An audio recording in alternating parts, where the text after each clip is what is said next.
If you've ever been called too sensitive when you were just being honest, there's a neurological reason why.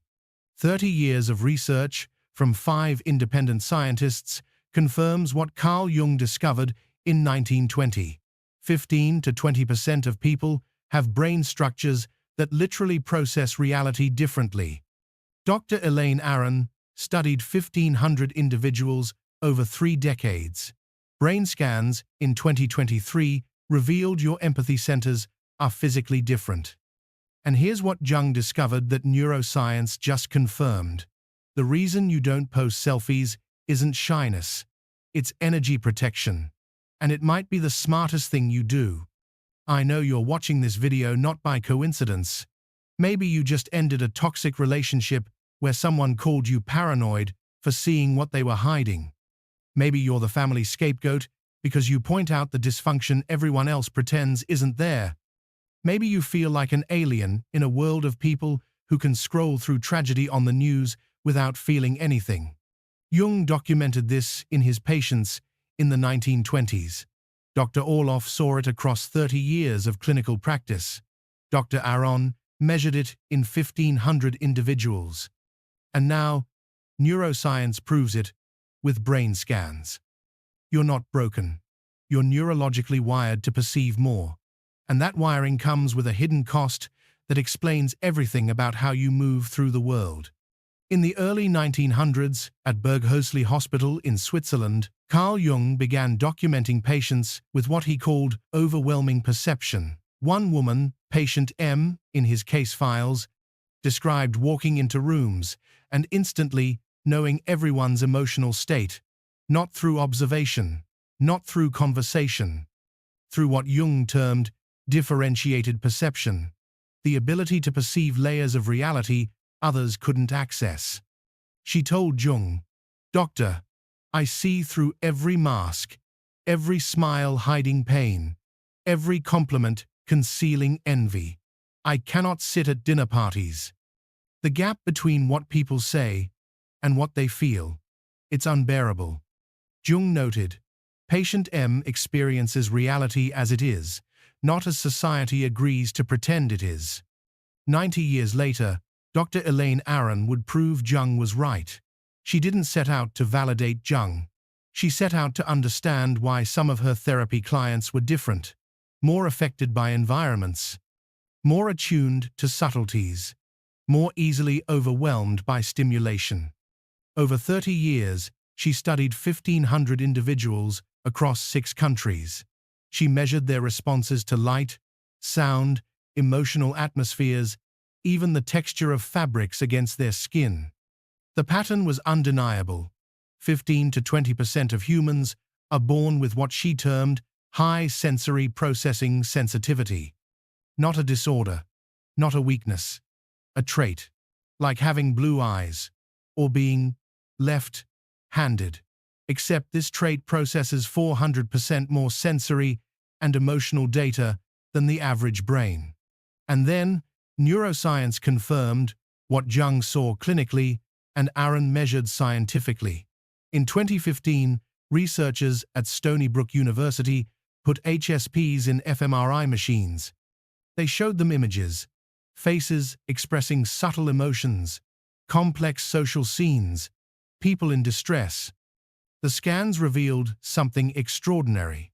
In HSPs, 2 brain regions showed significantly heightened activity: the insula, your empathy and body, awareness center, and mirror-neuron networks, the system that makes you literally feel what others feel. This isn't metaphorical empathy. When someone near you experiences anxiety, your mirror neurons fire as if you're experiencing that anxiety. You're not imagining the emotional atmosphere of a room. You're neurologically detecting it. Your brain is built differently, structurally, measurably, permanently. So here's what this means for you in 2025. Every time you scroll Instagram, your mirror neurons are firing at 400% capacity, absorbing not just the image, but the emotional state of everyone who posted it. The anxiety beneath the perfect vacation photo, the desperation in the gym selfie, the loneliness, masked by the party pics, and your insular, that empathy center, is processing all of it, trying to make sense of it, trying to respond to it. Which is why 15 minutes of social media leaves you feeling like you've run an emotional marathon. Now imagine posting your face in that feed. Imagine exposing yourself to that level of attention, judgment, energy, projection. Here's what you're about to discover in the next 60 minutes. First, your exact empath type. Not generic sensitivity, but which of the 4 archetypes Jung documented matches your specific wiring. Sensor, intuitive, thinking, feeling. You'll know by minute 18. Second, the neuroscience proof. fMRI scans, showing your brain processes emotions 300% differently than most people. This isn't metaphor, it's measurable biology. Third, the 4-step transformation system. Energy management, digital boundaries, communication scripts, tribe building. Everything Jung used with his patients, updated with modern research. And finally, how to turn your sensitivity from liability into competitive advantage. Because in 2025, empaths don't just survive, we're being hired at 6-figure salaries for skills AI cannot replicate. By the time we're done, you won't be asking, "What's wrong with me?" You'll be asking, "How do I leverage this?" Let's start with your archetype. Now, here's where Jung's research gets really specific. And this specificity matters because for the first time, you're going to understand exactly how your empathy works. Most people think empathy is one thing. You either have it or you don't. But Jung discovered something that modern neuroscience would later confirm. There are 4 distinct types of empaths. 4 completely different ways your brain processes emotional and environmental information. And understanding which type you are, that's the difference between spending your whole life feeling broken and finally understanding you're just wired differently. The first type Jung documented was what he called the environmental empath. Today, using his framework of psychological types, we call this the Sensor Empath. In 1923, Jung documented a patient he called Heinrich, and Heinrich's case would become one of Jung's most referenced examples of what he termed introverted sensing with extroverted feeling. But let me translate that from Jung. Speak into what Heinrich actually experienced. Heinrich could walk into any room and instantly feel the atmosphere, not by looking at people, not by listening to conversation. He felt the space itself. Jung wrote in his case notes, "Patient reports physical discomfort in spaces where conflict has occurred, even when alone." Describes it as residual emotional energy absorbed by walls, furniture, and air itself. At the time, Jung's colleagues thought Heinrich was delusional. But Jung recognized something else. Heinrich wasn't imagining these sensations. He was detecting real environmental frequencies that most people's brains filter out. Heinrich described walking into his office one morning and immediately knowing his colleagues had argued the night before. No one was there, no visible evidence. But he could feel the tension hanging in the air like humidity before a storm. Jung tested this. He brought Heinrich into rooms where emotional events had occurred without telling him what happened. Heinrich's accuracy rate, 87%. This is the Sensor Empath. And if you have this type, you know exactly what I'm talking about. Dr. Elaine Aron's research found that 30% of HSPs show this environmental sensitivity pattern. They walk into hospitals and feel immediately drained. They enter certain buildings and experience instant peace or anxiety. They rearrange furniture, not for aesthetics, but because something feels off energetically. And here's what neuroscience revealed. Sensor empaths have heightened mirror-neuron activity specifically in their right hemisphere, the side of your brain that processes spatial awareness and environmental cues. Your brain is literally wired to absorb energy imprints that other people's brains don't even register. Think of it like this. Most people walk through the world like they're watching standard definition TV. You're watching in 4K. You see every pixel, every detail, every subtle shift in color and light that most people's screens can't even display. That's not being too sensitive. That's having superior hardware. But here's the shadow side Jung documented. Heinrich eventually couldn't enter crowded spaces, couldn't go to parties, couldn't even visit his own family's home because he'd absorbed too many years of their unresolved conflicts soaked into the walls. Jung wrote, "Patient describes feeling like an emotional archaeology site. Every space contains layers of history he cannot help but excavate." Does this sound familiar? So here's your self-recognition moment. If you need to, ask yourself these 3 questions. 1. Can you tell the mood of a room within 30 seconds of entering, even when no one is speaking? 2. Do certain places like hospitals, funeral homes, or even specific buildings make you feel immediately overwhelmed or drained, while others give you instant calm? 3. Have you ever rearranged furniture or redecorated not because it looked wrong, but because something felt wrong about the energy of the space? If you answered yes to 2 or more, you're likely a sensor empath. This is Jung's introverted sensing type combined with empathic perception. You absorb environmental energy like a sponge. You're not imagining it. Dr. Aron's research confirmed it. Neuroscience proved the mechanism. And here's what you need to know. There's a specific protection strategy for sensor empaths that the other 3 types don't need. We'll cover that in the transformation section. But first, you need to understand the other 3 archetypes, because many of you are hybrid types. But Heinrich's story has a counterpart, another patient Jung documented with a completely different form of empathy, one that doesn't sense environments but predicts futures. If the sensor empath absorbs the present energy of a space, the intuitive mirror sees something else entirely. They see patterns, trajectories, emotional futures. And this type is often the most disturbing for the empath themselves, because you know things you shouldn't be able to know. You predict relationship endings before the people in them do. You sense betrayal before it happens. You see through people's current presentations to their eventual destinations. Jung called this introverted intuition with extroverted feeling. His colleagues called it prophetic. His patients called it a curse. And if you have this type, you've probably been called paranoid, negative, a pessimist. When really, you're just seeing what most people's brains aren't wired to detect, the inevitable conclusions of current patterns. Meet Maria.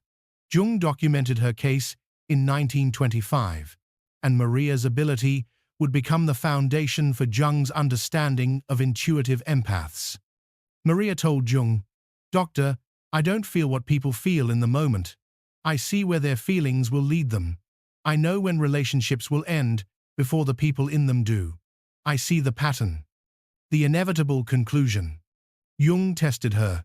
He brought in patients experiencing various life situations and asked Maria to predict outcomes. Her accuracy was unsettling, 83%. Jung wrote, "Patient demonstrates capacity for temporal empathy. Empathy, not for current state, but future trajectory. Sees emotional patterns most cannot perceive."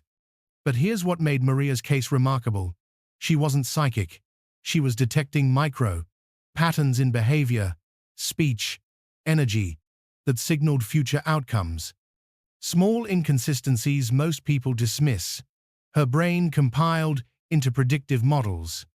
Maria described meeting her sister's new fiancé. Everyone else loved him. Charming, successful, perfect on paper. But Maria told Jung, "I gave the marriage 3 years." She couldn't explain why. Just a knowing, an inevitable sense. 2 years and 11 months later, her sister discovered he'd been unfaithful for over a year. Maria didn't want to be right. Being right isolated her. Her family called her toxic, negative, someone who couldn't just be happy for people. Sound familiar? Dr. Judith Orloff documented this pattern across 30 years of clinical practice. She calls them intuitive empaths, people who sense emotional trajectories before they manifest. Her research subjects reported, knowing when someone is lying through text messages, even without seeing them, feeling red flags about people everyone else trusts, dreaming about future events that later come true, sensing when friends or partners are about to end relationships. And here's what neuroscience found.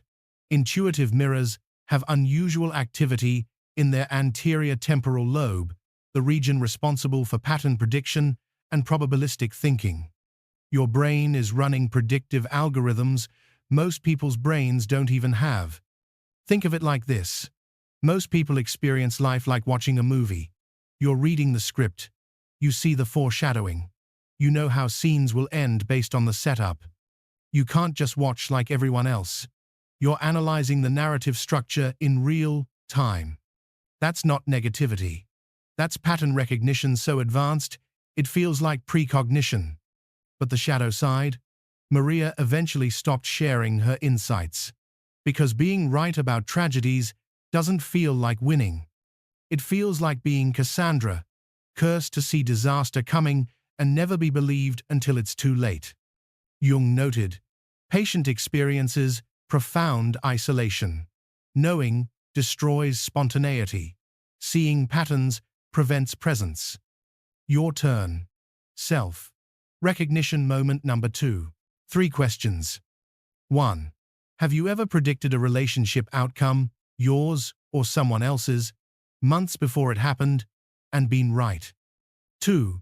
Do you experience bad feelings or red flags about people that you can't logically explain, but that later prove accurate? 3.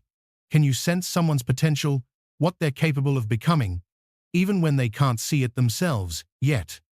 If 2 or more are true, you're likely an intuitive mirror. This is Jung's introverted intuition, the rarest of his types, combined with empathic perception. You don't just feel what is, you feel what will be. Dr. Orloff's clinical research validated this. Neuroscience showed how your anterior temporal lobe processes patterns others miss, and there's a specific challenge for intuitive mirrors that the other types don't face. Knowing when to share predictions and when to stay silent, because being right about pain doesn't build relationships. We'll address that in the transformation framework. But there's a third type, one that doesn't sense environments or predict futures. This type does something completely different. They analyze emotions like scientists studying specimens, and Jung considered them the most stable of all empath types. Now here's where Jung's framework reveals something fascinating. Because the first 2 types we covered, the sensor and the intuitive, they feel first, understand later. But this third type, they understand first, feel second. Jung called them introverted thinking with extroverted feeling. And at first, this seems contradictory. How can you be an empath if you're analyzing emotions rather than just feeling them? But here's what Jung discovered. Analysis is a form of empathy. When you care enough about someone's pain to systematically break down why they're suffering and how to fix it, that's not cold. That's empathy with tools. And if you have this type, you've probably been told you're too analytical or overthinking emotions. When really, you're doing something crucial. You're translating feelings into fixable problems. You're the engineer of emotional healing. Meet Gustav, Jung's third documented empath case, 1927. And Gustav's approach to empathy was unlike anything Jung had seen. Gustav told Jung, "I feel your pain, doctor, but I need to understand why you're in pain to truly help you escape it. Empathy without understanding is just shared suffering. Empathy with understanding is a healing tool." Jung was struck by this. Most of his patients wanted him to just sit with their pain. Gustav wanted to dissect it. Jung documented, patient demonstrates systematic empathy, feeling emotional states, while simultaneously analyzing causal mechanisms. Reports inability to comfort, without comprehending root structure of distress. Gustav would listen to someone's problem, feel their emotional state, but his brain immediately started mapping. What pattern led here? What belief system supports this pain? What needs to shift for resolution? He wasn't being cold. He was being thorough. Gustav's sister came to him, devastated after a breakup. Most people would have just hugged her and said, he wasn't worth it. Gustav did hug her.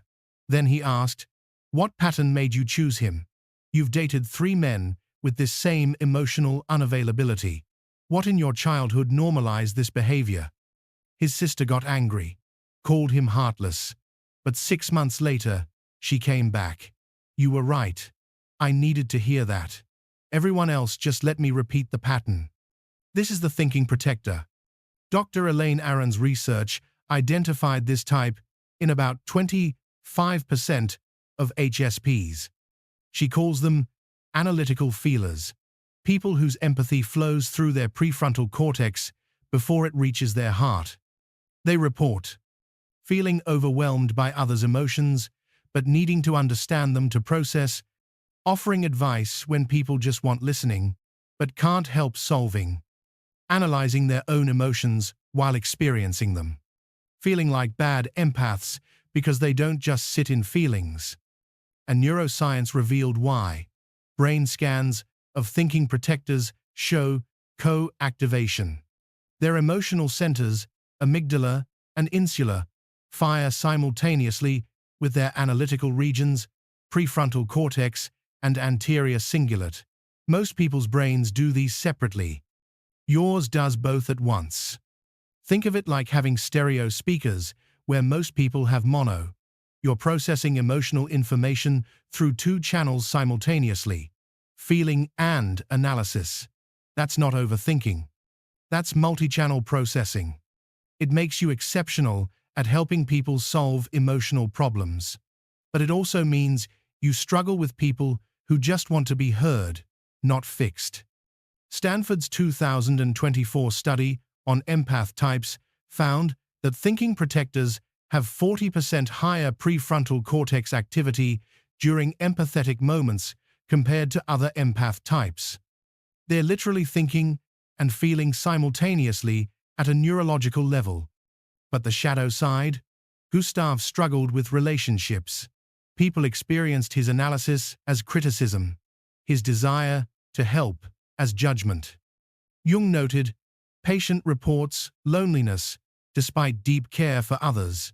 His empathy through understanding is often misread as cold intellectualization. Does this feel painfully familiar? Third, self-recognition checkpoint. 3 questions. 1. When someone shares an emotional problem with you, does your brain immediately start analyzing the pattern, even while you're feeling their pain? 2. Have you been accused of being too analytical or offering solutions when people just wanted to be heard? 3. Do you feel like a bad empath because you can't just sit in emotions? You need to understand and solve them. 2 or more, yes? You're likely a thinking protector. Jung's introverted thinking, combined with empathic sensitivity, you feel deeply and analyze simultaneously. Dr. Aron's research validated this type. Stanford proved the mechanism, co-activation of emotional and analytical brain regions. You're not overthinking. You're processing through multiple channels that most people's brains handle separately. That's not a flaw. That's advanced integration. And there's a specific communication strategy for thinking protectors: how to offer your analytical insights without triggering defensive reactions. That's coming in the transformation section. 3 down. 1 more to go. And this 4th type is the rarest of all. Jung documented only a handful of cases across his entire career because these empaths don't sense environments, don't predict futures, don't analyze patterns, they do something else entirely. They guard truth itself. If the first three types process external reality, environments, future patterns, analytical frameworks, this fourth type processes something internal, something deeper. And Jung considered this the most profound form of empathy, also the rarest. Because the feeling guardian doesn't just sense what you feel, they sense what you should feel if you were being true to yourself. They detect inauthenticity like a virus scanner detects malware. They feel the gap between who you are and who you're pretending to be, and that gap causes them physical discomfort. Jung called this introverted feeling with extroverted intuition. I call it the empathy of the soul rather than the moment. And if you have this type, you've probably been called judgmental, intense, too much, because you can't tolerate fakeness. Not because you're mean, but because false emotion literally hurts you to witness. Jung documented his final major empath case in 1930. Her name was Anna, and Anna's form of empathy disturbed even Jung himself. Because Anna didn't respond to people's expressed emotions. She responded to their denied emotions. Anna told Jung, when someone is lying, not lying with words, but lying with their feelings, I feel sick, physically sick, not because I judge them, but because the dissonance between their authentic self and performed self creates a frequency I cannot tolerate. Jung tested this extensively. He brought in patients who were, by all external measures, happy. Anna would sit with them for 5 minutes and report. They're performing contentment while drowning in despair. Jung would then conduct deep analysis. Anna's accuracy, 91%. Jung wrote, patient demonstrates empathy not for external state, but internal integrity, detects violations of authentic feeling with precision that suggests access to unconscious material beyond typical empathic range. But here's what made Anna different from all Jung's other empath cases. She couldn't be around most people, not because they were bad, but because most people live in some degree of inauthenticity, and that inauthenticity was like nails on a chalkboard to Anna's system. Anna described attending a family dinner. Everyone was smiling, laughing, playing their roles. But Anna felt the suppressed resentments, the swallowed disappointments, the performed love, masking real ambivalence. She lasted 20 minutes before leaving physically ill. Her family called her difficult, judgmental, negative. They said she couldn't just let people be happy. But Anna wasn't judging happiness. She was detecting the gap between genuine happiness and performed happiness, and her nervous system couldn't tolerate the dissonance. This is the feeling guardian. Dr. Judith Orloff documented this pattern in her clinical work. She estimates only 10 to 15% of empaths have this primary type. She calls them authenticity empaths, people who sense when others are betraying their own values, even when those people can't see it themselves. They report feeling physically ill around people living inauthentic lives, struggling in corporate environments where everyone wears professional masks, being told they're too intense or have impossible standards, attracting people who want permission to be authentic but being drained by those still performing, losing friendships, not from conflict, but from sensing the friendship is based on social performance rather than genuine connection. And neuroscience is just beginning to understand this type. Preliminary research suggests feeling guardians have heightened insular activity, but specifically in response to cognitive dissonance in others. Your empathy center fires when it detects someone betraying their own values, not just feeling emotions. Think of it like having perfect pitch. Someone with perfect pitch hears when music is off key, and it causes genuine discomfort. You have emotional perfect pitch. You sense when someone's emotional expression is off key from their authentic self, and it causes you genuine discomfort. That's not being judgmental. That's having an extremely sensitive authenticity detector. But the shadow side, Anna eventually withdrew from almost all social contact, because living in a world where most people perform rather than feel was like living in a room where everyone is singing slightly out of tune all the time. Jung noted, patient reports profound loneliness, craves authentic connection, but finds it vanishingly rare. The very sensitivity that makes her capable of soul-level empathy prevents her from finding souls to connect with. If you're crying reading this right now, you might be a feeling guardian. Final self, recognition, moment. And if you've felt deeply seen by the previous three, but this one hits differently, pay attention. 3 questions. 1. Do you feel physically uncomfortable or even ill around people who are living inauthentically, not lying with words, but lying with their lives? 2. Have you lost relationships not because of fights, but because you sensed the connection was based on social performance rather than genuine truth? 3. Do you attract people seeking permission to be their authentic selves, then feel drained because most aren't ready to actually do the work? If 2 or more resonate, you're likely a feeling guardian. Jung's rarest type, introverted feeling with intuitive perception. You don't just feel emotions, you feel authenticity.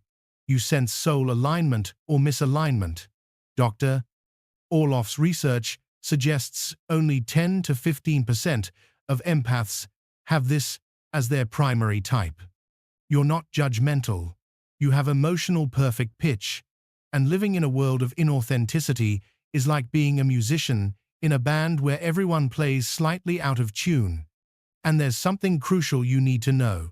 Feeling guardians have the hardest time finding tribe.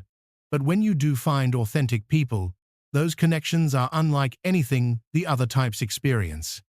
We'll talk about tribe, building specifically for your type in the transformation phase. So now you know all 4 types. And here's what Jung discovered next. Most people aren't purely one type. You're combinations, hybrids. And understanding your specific combination, your primary and secondary types, that's where the real insight lives. Let's figure out your unique signature. Here's what Jung realized after documenting these 4 types across decades of clinical work. Pure types are rare. Most people are hybrids. You might be primarily a sensor empath, but with strong, intuitive tendencies, or a thinking protector with feeling guardian characteristics.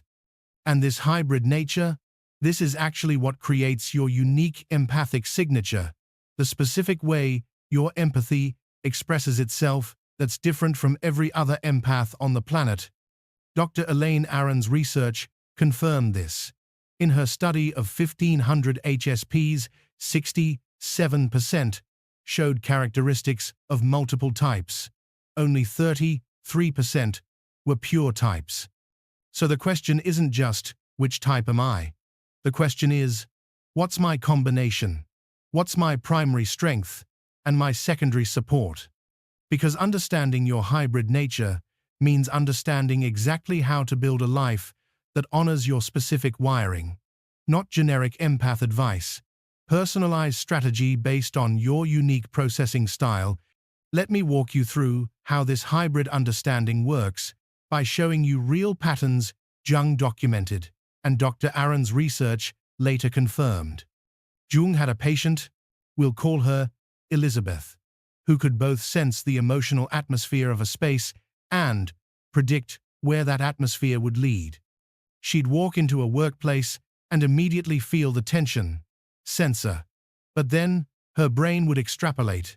This team is 6 months from collapse. Intuitive. This combination meant Elizabeth was exceptional at environmental design and organizational forecasting. She knew which spaces felt toxic and which relationships were heading toward conflict. Dr. Aron found this combination in about 23% of HSPs. It's powerful but exhausting. You're processing present and future simultaneously. Jung documented another patient, call him Friedrich, who both analyzed emotional patterns systematically, thinking, and detected inauthenticity viscerally, feeling. He could break down why someone's behavior pattern was self-destructive, but he also felt physically ill when that person continued living inauthentically despite understanding their pattern.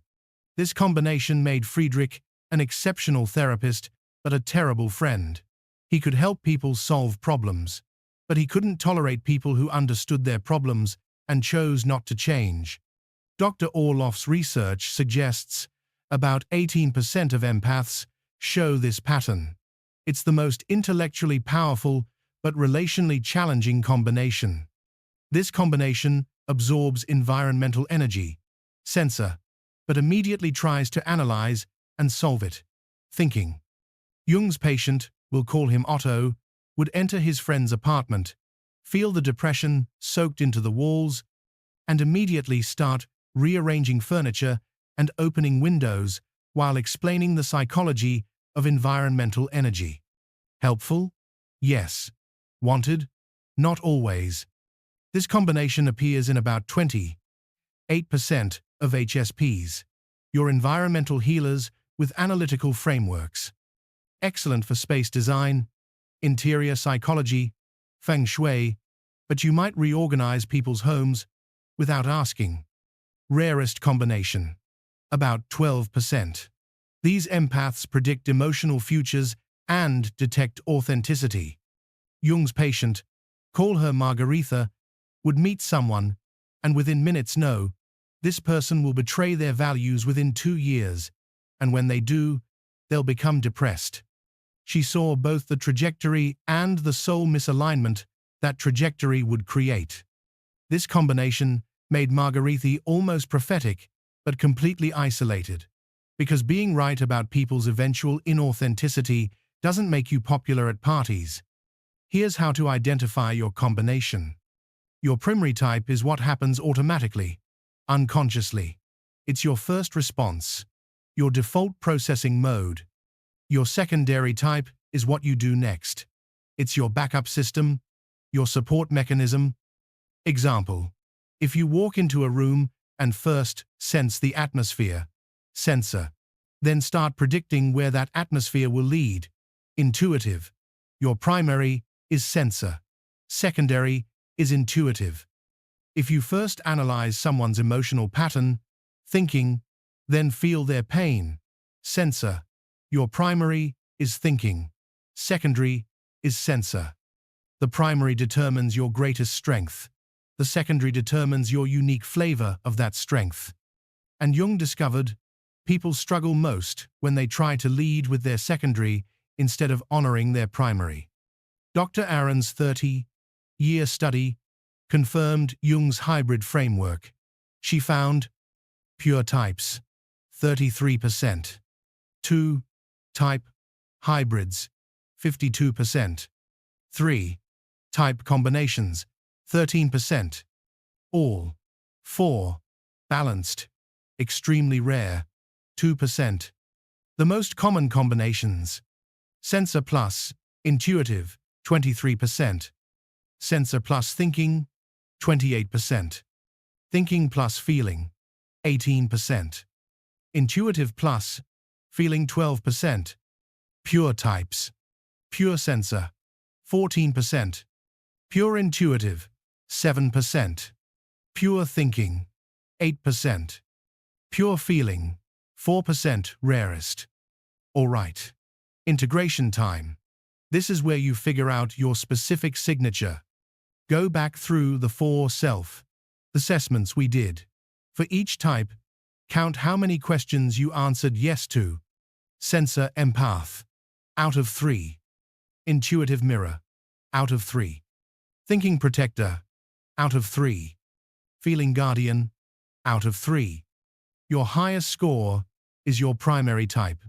Your second highest is your secondary.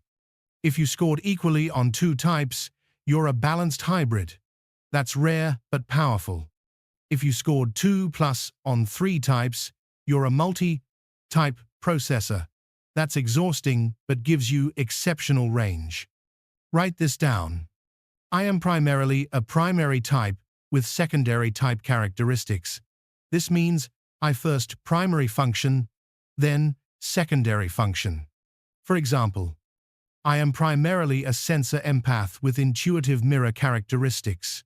This means I first absorb environmental energy, then predict where that energy will lead. I am primarily a thinking protector with feeling guardian characteristics. This means I first analyze emotional patterns, then detect authenticity violations. This sentence is your empathic signature, your unique combination, your specific wiring, and everything in the transformation phase will be personalized for your signature, because a sensor plus intuitive needs completely different protection strategies than a thinking plus feeling. Jung spent decades figuring out these types. Dr. Aron spent 30 years validating them. You just figured out yours in 15 minutes. And now that you know your exact type, we can address the real question: how do you build a life that honors your wiring instead of fighting it? That's what the next phase is all about. For your entire life, people have been telling you the same thing. You're too sensitive. You feel too much. You need to toughen up. And maybe, just maybe, a part of you started to believe them. Started to think there's something wrong with the way your brain works. But here's what those people don't know. What Jung suspected in 1920 but couldn't prove. What your family, your co-workers, your ex-partners never understood. Your brain isn't broken. It's not defective. It's not too much of anything. Your brain is different. And in 2023, neuroscience finally proved exactly how different. What I'm about to show you in the next 4 minutes will change everything you thought you knew about empathy. This isn't psychology theory. This isn't self-help advice. This is hard science. Brain scans, neural measurements, data that cannot be argued with. And when you see this data, you'll realize something profound. You weren't being dramatic. You weren't making it up. You weren't weak. You were literally experiencing reality at a different frequency than 80% of the population.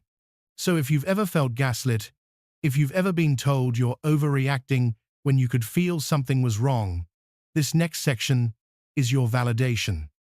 This is your proof. Dr. Marco Iacoboni at UCLA spent 15 years studying what happens inside empath brains. He used fMRI technology, functional magnetic resonance imaging, to watch brain activity in real time. And what he discovered shattered every assumption about sensitivity. When most people watch someone in pain, their brain shows activity in the observation centers, the parts that recognize, oh, that person is hurting. But when empaths watch someone in pain, their brains light up in the experience centers, the actual pain centers, the same regions that fire when you're the one getting hurt. Let me say that again, because it's crucial. Empaths don't just observe suffering, they experience it, neurologically, physically, in their actual brain tissue. This isn't metaphor. This is measurable reality. Iacoboni's research found that empaths have 300% more mirror neurons than the average population. 300%. That's not a slight difference. That's a completely different neural architecture. These mirror neurons are concentrated in the right hemisphere of your brain. That's the side responsible for spatial awareness, pattern recognition, and critically, emotional processing. But here's where it gets even more interesting. A 2024 follow-up study discovered that these mirror neurons don't just fire during face-to-face interaction. They fire through digital communication, text messages, video calls, even emails. You know how you can sense when someone's upset through their text messages? When the words say, "I'm fine," but something feels off? That's not paranoia. That's your mirror neurons detecting micro patterns in language, rhythm, and word choice that most brains can't process. One of Iacoboni's research participants, a 32-year-old teacher, described it like this: I was reading an email from my principal about budget cuts. The words were neutral, professional, but I could feel her panic underneath. I could sense she was terrified of layoffs. 2 weeks later, she called me into her office crying, scared she'd have to fire half the staff. The teacher wasn't psychic. She was processing data that most brains filter out as noise. Her 300% more mirror neurons were doing exactly what they're designed to do: detect emotional truth beneath surface communication. Harvard's 2024 study took this further. They measured how quickly empaths detect threats compared to the general population. The results? Empaths identify danger 2.3 seconds faster. That might not sound like much, but in evolutionary terms, 2.3 seconds is the difference between survival and extinction. Think about it. If you're the person in the tribe who senses the predator before everyone else sees it, you save lives. If you're the one who detects tension before conflict explodes, you prevent violence. Your ancestors survived because of this trait, and they passed it down to you. Here's how I explain it to people. Imagine most people's brains are radios, tuned to AM frequency. They pick up the main stations, the obvious emotions, the surface-level communication. Your brain is tuned to FM and AM simultaneously. You're picking up frequencies most radios can't even detect. More channels, more information, more signal. The problem isn't that you're receiving too much. The problem is you've been living in a world that only acknowledges AM stations and keeps telling you the FM frequencies you're hearing don't exist. But they do exist. And now we have the brain scans to prove it. So what does this mean for your actual life? It means 3 things. First, stop apologizing for your sensitivity. When someone tells you you're too much, what they're really saying is, I can't process what you're processing. That's not your problem to fix. That's not a character flaw. That's their limitation, not yours. Second, start trusting your gut. Those feelings you get, the something's off sensations, the intuitive hits about people, those aren't paranoia. Those are your 300% more mirror neurons doing their job. Your brain is picking up real data. Honor it. Third, reframe how you talk about yourself. You're not overly sensitive. You're highly perceptive. You don't feel too much. You process emotional data that most people miss. Language matters. The way you describe yourself shapes how others perceive you and how you perceive yourself. Next time someone says you're too sensitive, try this. Actually, research shows I have more mirror neurons than average. My brain processes emotional information that most people filter out. It's not that I feel too much. It's that I notice patterns you haven't seen yet. Watch what happens. You shift from defensive to informative, from apologetic to authoritative, from broken to different by design. You're not explaining yourself. You're educating them. And that changes everything. But neuroscience isn't the only proof.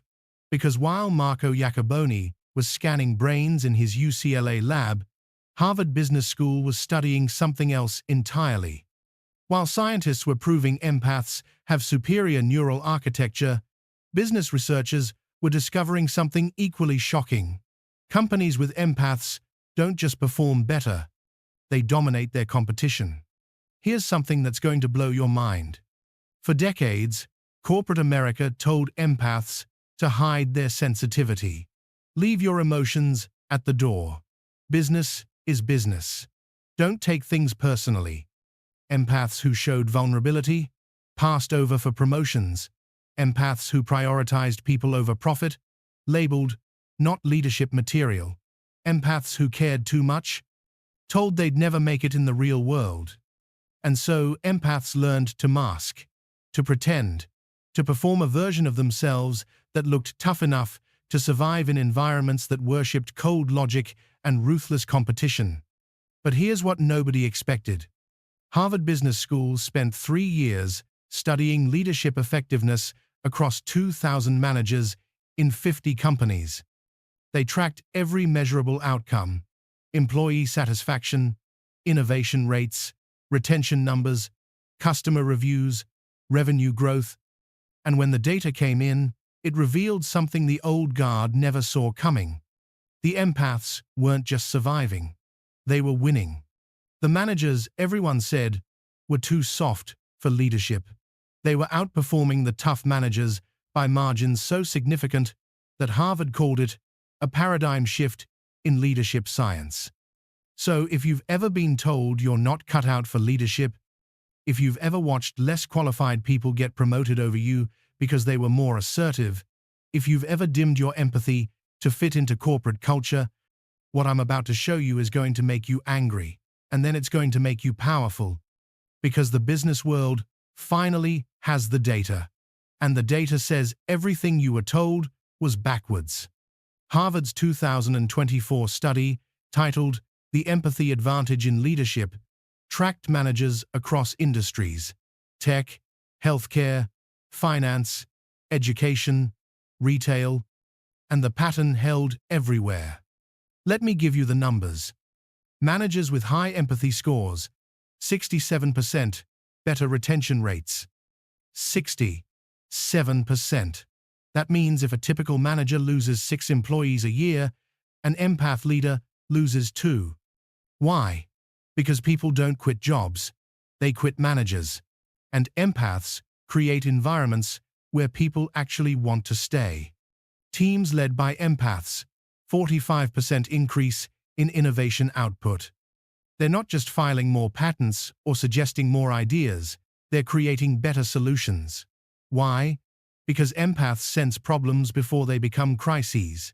They notice friction points others miss. They understand user needs intuitively. One tech CEO in the study said, "My empath VP of product just knows when features will frustrate users. She doesn't need A/B testing. She feels it." And she's right, 89% of the time. During unexpected challenges, pod-led teams showed 78% faster recovery rates. When COVID hit, companies with empathetic leaders pivoted faster, supported employees better, and came out stronger. Why? Because they didn't panic and slash budgets. They communicated, adapted, and kept their teams intact. Companies with empathy-focused cultures: 89% higher customer satisfaction scores. This isn't about being nice. This is about understanding what customers actually need, not just what they say they want. Mark Benioff, CEO of Salesforce, a $200 billion company, he built the entire business model on what he calls compassionate capitalism. Employee wellness isn't a side initiative. It's core strategy. Result: 90% employee satisfaction rate versus the industry average of 65%. Oprah Winfrey built a media empire worth $2.6 billion on empathic connection. Her entire brand is making people feel seen and heard, and it's scaled globally. Brené Brown turned vulnerability research into a $50 million business teaching empathic leadership. Her clients: Google, Microsoft, Apple. The biggest companies in the world are paying millions to learn what empaths do naturally. Here's where it gets really interesting. In 2019, only 22% of Fortune 500 companies mentioned empathy in their leadership criteria. In 2025, 89%. 89% of America's top CEOs now list empathy as a critical leadership skill. Not nice to have.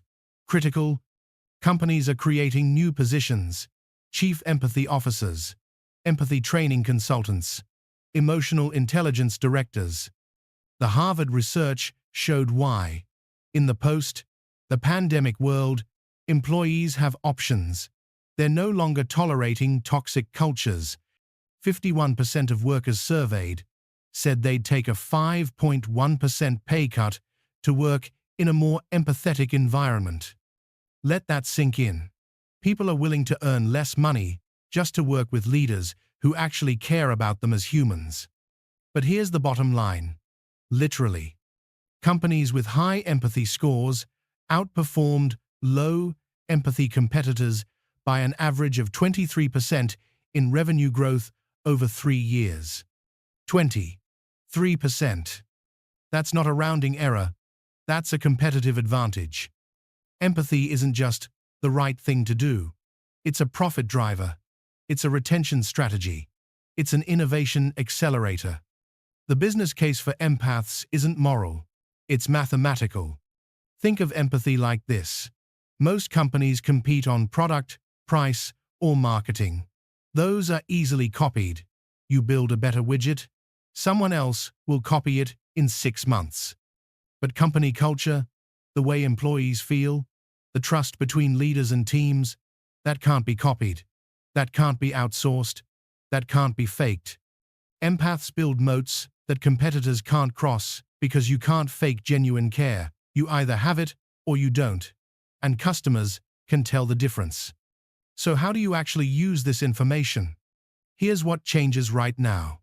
If you're in a job where your empathy isn't valued, stop trying to hide it. Start documenting how it creates value. Did you sense a team conflict before it exploded? Write it down. Did you predict customer complaints before they happened? Track it.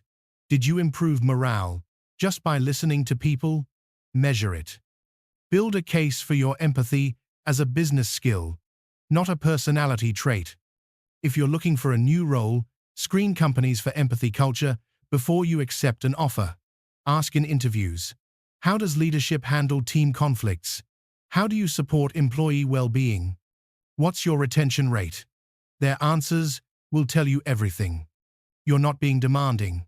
You're being strategic. You're ensuring your superpower has room to operate. If you're thinking about leadership, stop waiting for permission. The data says you're more qualified than the tough managers, not less. Your sensitivity isn't a liability. It's your greatest leadership asset.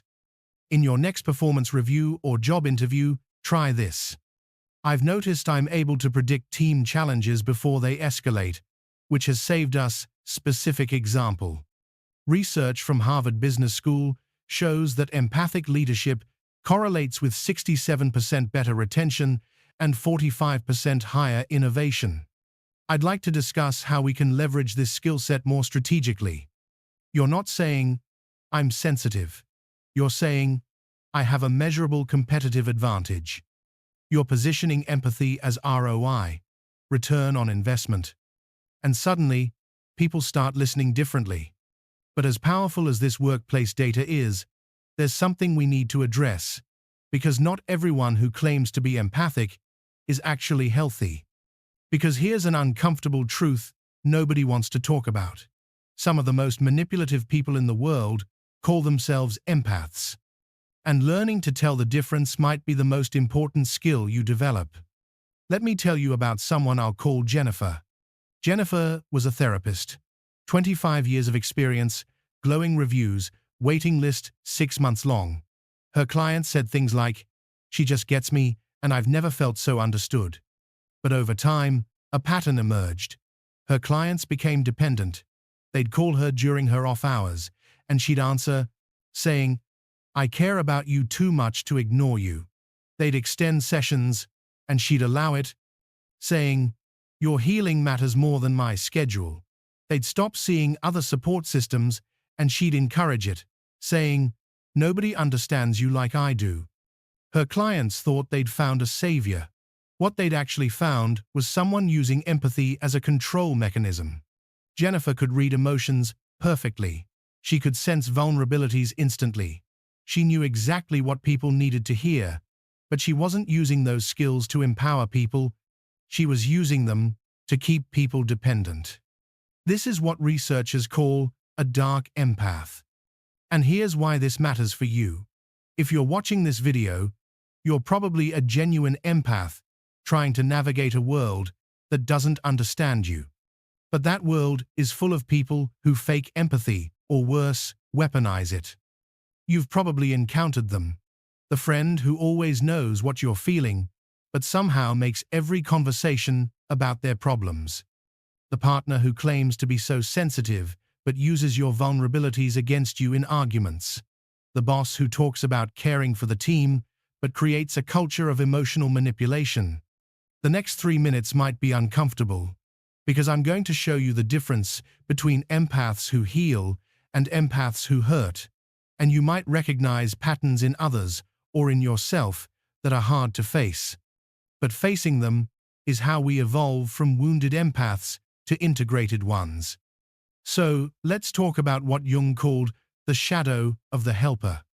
In 2024, researchers at Nottingham Trent University identified a personality cluster they call dark empaths, people who score high on empathy measures and high on what's called the dark triad: narcissism, Machiavellianism, and psychopathy. These aren't people who lack empathy. They have tons of empathy. They read your emotions like a book. The difference? They use that information to manipulate, not heal. Let me show you the patterns. First, boundaries. Healthy empaths create healthy limits for themselves and others.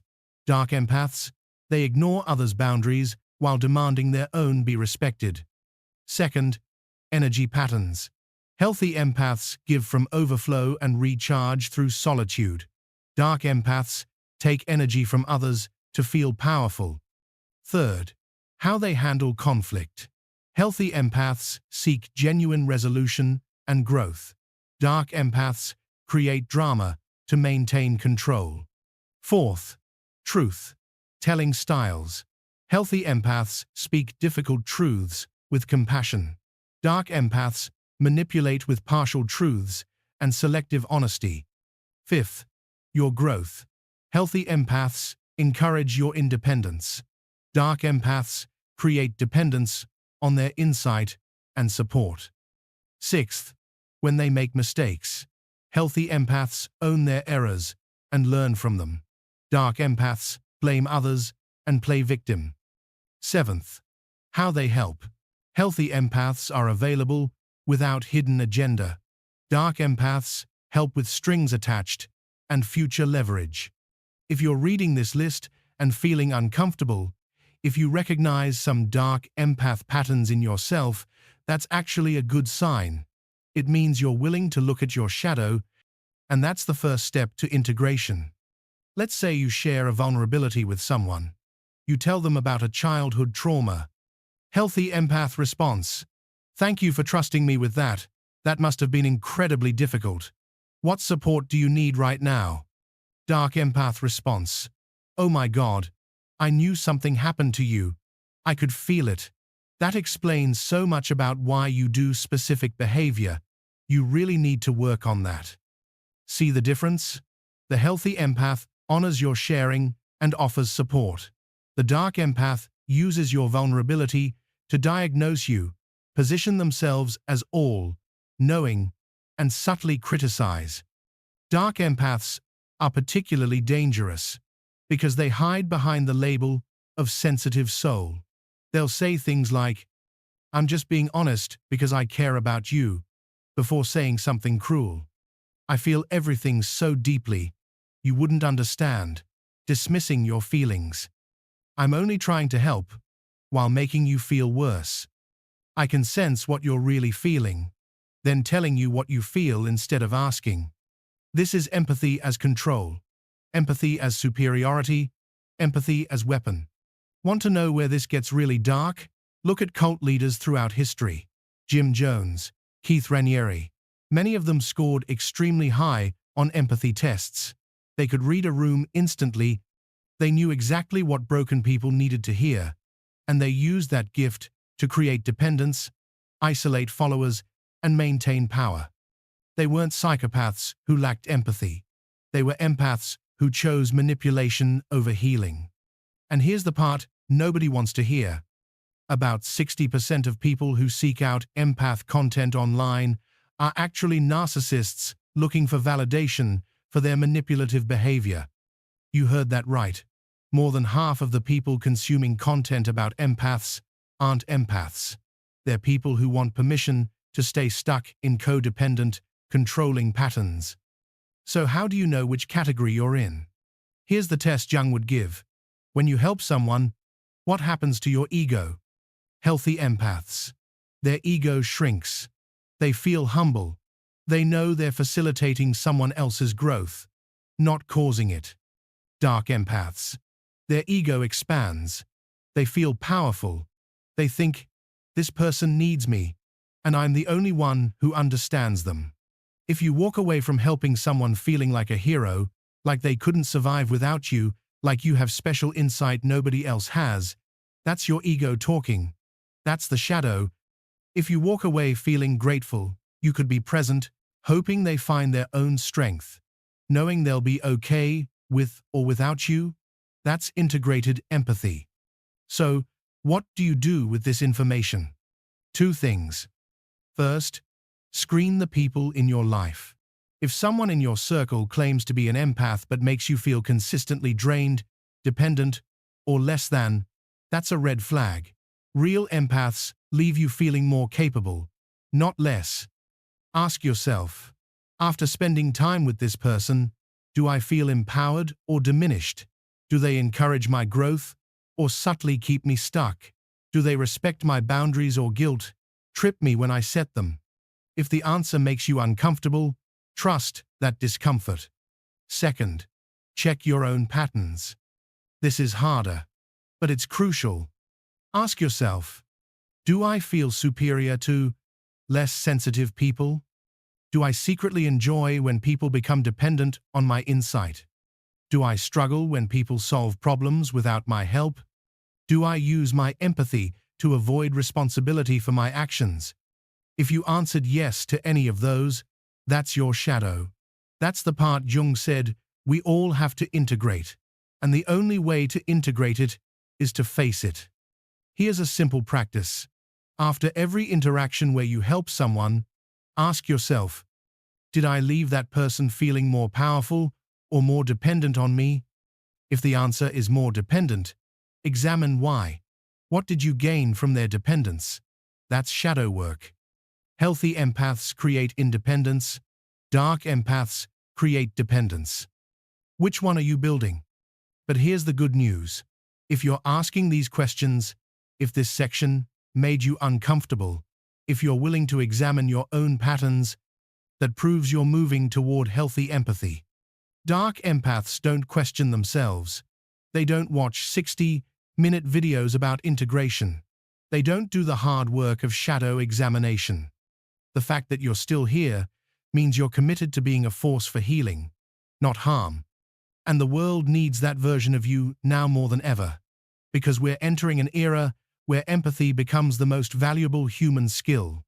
Because while you've been questioning whether your sensitivity is a weakness, the world has been quietly transforming into a place where your empathy is about to become your greatest career advantage.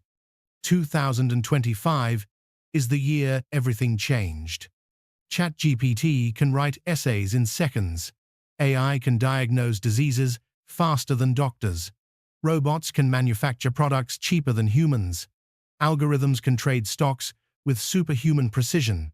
And every month, more jobs that we thought were safe get automated. Accountants, paralegals, customer service. Even radiologists, specialists who spent a decade training, are being outperformed by AI reading X-rays. If you've been paying attention to the news, you've probably felt a creeping anxiety. What happens when AI can do everything humans can do, but faster and cheaper? Where does that leave us? And more specifically, if you're an empath who's already felt too sensitive for the corporate world, what happens when the few jobs that valued human connection get automated too? Here's what the experts won't tell you. Here's what Silicon Valley doesn't want you to know. Here's what every CEO is quietly realizing but not saying out loud. AI is really, really good at processing information. But there's one thing AI cannot do. One thing that cannot be automated, cannot be programmed, cannot be faked by even the most sophisticated neural network: genuine empathy. Not simulated compassion. Not algorithmic sentiment analysis. Not chatbot. I understand how you feel scripts. Real empathy. The kind that requires a human soul who's lived through pain, processed trauma, felt the full spectrum of human emotion, and can sit with someone else's suffering without trying to fix it, optimize it, or data mine it.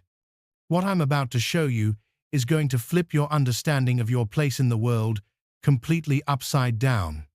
Because while you've been told your sensitivity is a liability, the economy is restructuring itself around the exact skills you've been hiding. Your empathy isn't a career obstacle. It's about to become the most in-demand skill on the planet. And if you play this right, if you position yourself correctly, in the next 5 years, your sensitivity becomes your competitive moat in an AI-dominated world. Let me give you the data. McKinsey Global Institute just released their employment forecast. Jobs requiring high emotional intelligence will see 40% growth by 2030.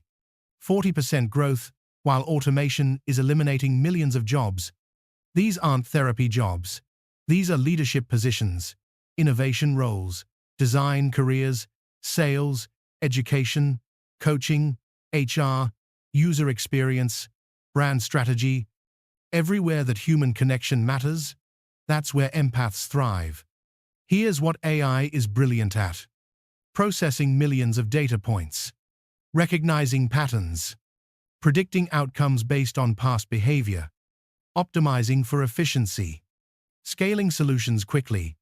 Here's what AI cannot do: feel the unspoken tension in a team meeting, sense when a client is lying about their real concerns, navigate the subtle politics of organizational change, comfort someone who just lost their job, inspire a demoralized team to believe in a mission again, detect that a teenager's "I'm fine" actually means they're suicidal, build trust with someone who's been betrayed.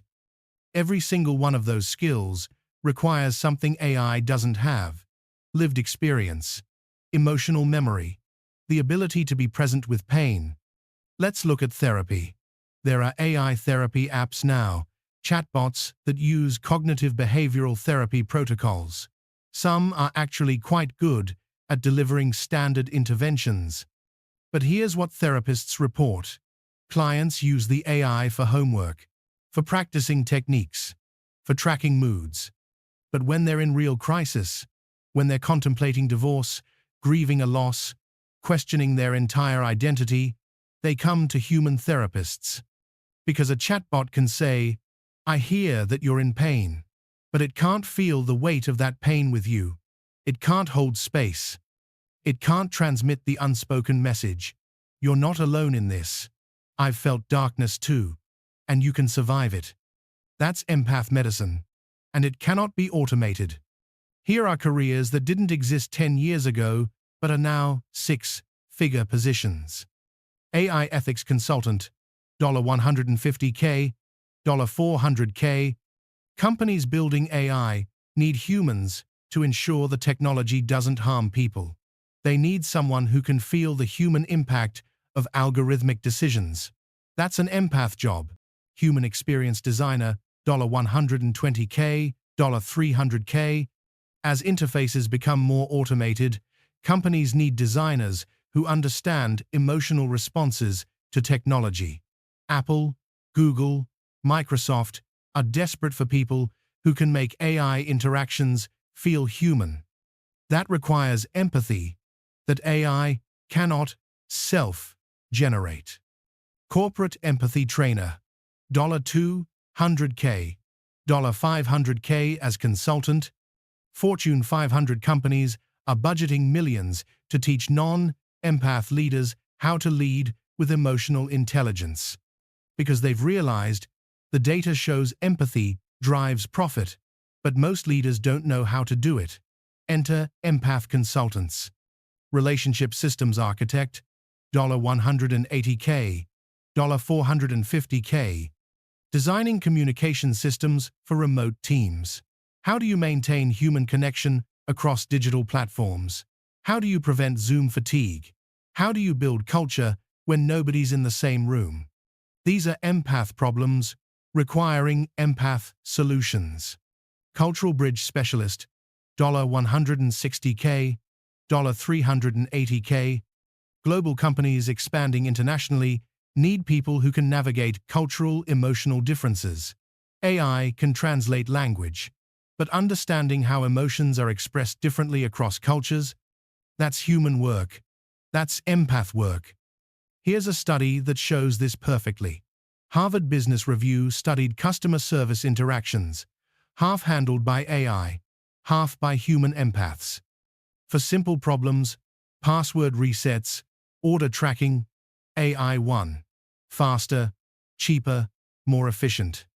But for complex problems, billing disputes, product failures, emotional complaints, customers rated human empaths 87% more satisfactory. And here's the kicker. Those customers spent 34% more money with the company afterward. Empathy isn't just nice. It's retention. It's loyalty. It's lifetime value. AI can handle transactions. Empaths handle relationships. And relationships are what creates sustainable business. Think of it like this. AI is like a calculator. Incredibly useful. Lightning fast. Perfect accuracy. But would you want a calculator to teach your child math? No, because teaching requires patience, encouragement, reading frustration, adapting to learning styles. That requires a human. AI will handle the calculable. Empaths will handle the human. And as AI gets better at the calculable, the human becomes more valuable, not less. You're not competing with AI. You're complementing it. You do what it can't, and you get paid extremely well for that. Research from LinkedIn's 2025 Workforce Report, jobs requiring emotional intelligence command a 32% salary premium over comparable roles that don't. 32%. That's not a small difference. That's the market recognizing empathy is rare, valuable, and cannot be outsourced to machines. Your sensitivity, the thing you've been apologizing for your whole life, is about to become your highest earning skill. So how do you position yourself for this shift?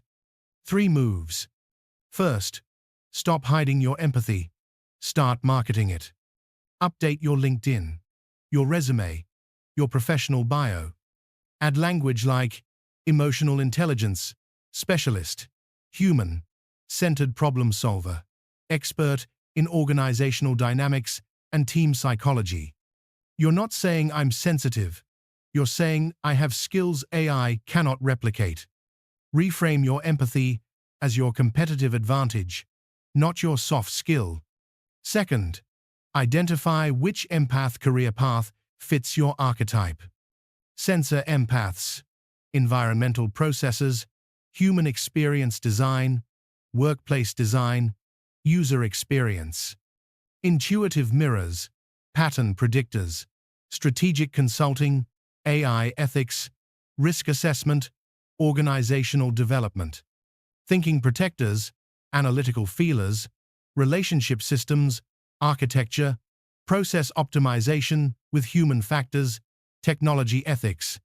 Feeling guardians, authenticity sensors, corporate culture, branding, change management, leadership development. You don't have to completely change careers. You do have to position your current work through an empathy lens.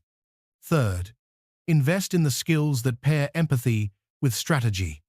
Empathy alone won't get you hired at $300K, but empathy plus business acumen, empathy plus systems thinking, empathy plus data literacy, that's the combination companies are paying premium rates for.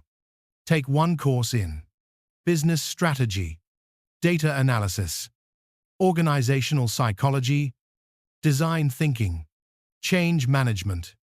Pair your natural empathy with learnable strategy skills and you become irreplaceable. Right now, ask yourself, what parts of my current job could AI do? And what parts require human empathy? Make 2 lists. Then, Spend the next 6 months doing less of the AI, replaceable tasks, and more of the empathy, the required tasks. Become known for the work AI cannot do. If your entire job is AI, the replaceable tasks, start transitioning now, not in 5 years when the layoffs come.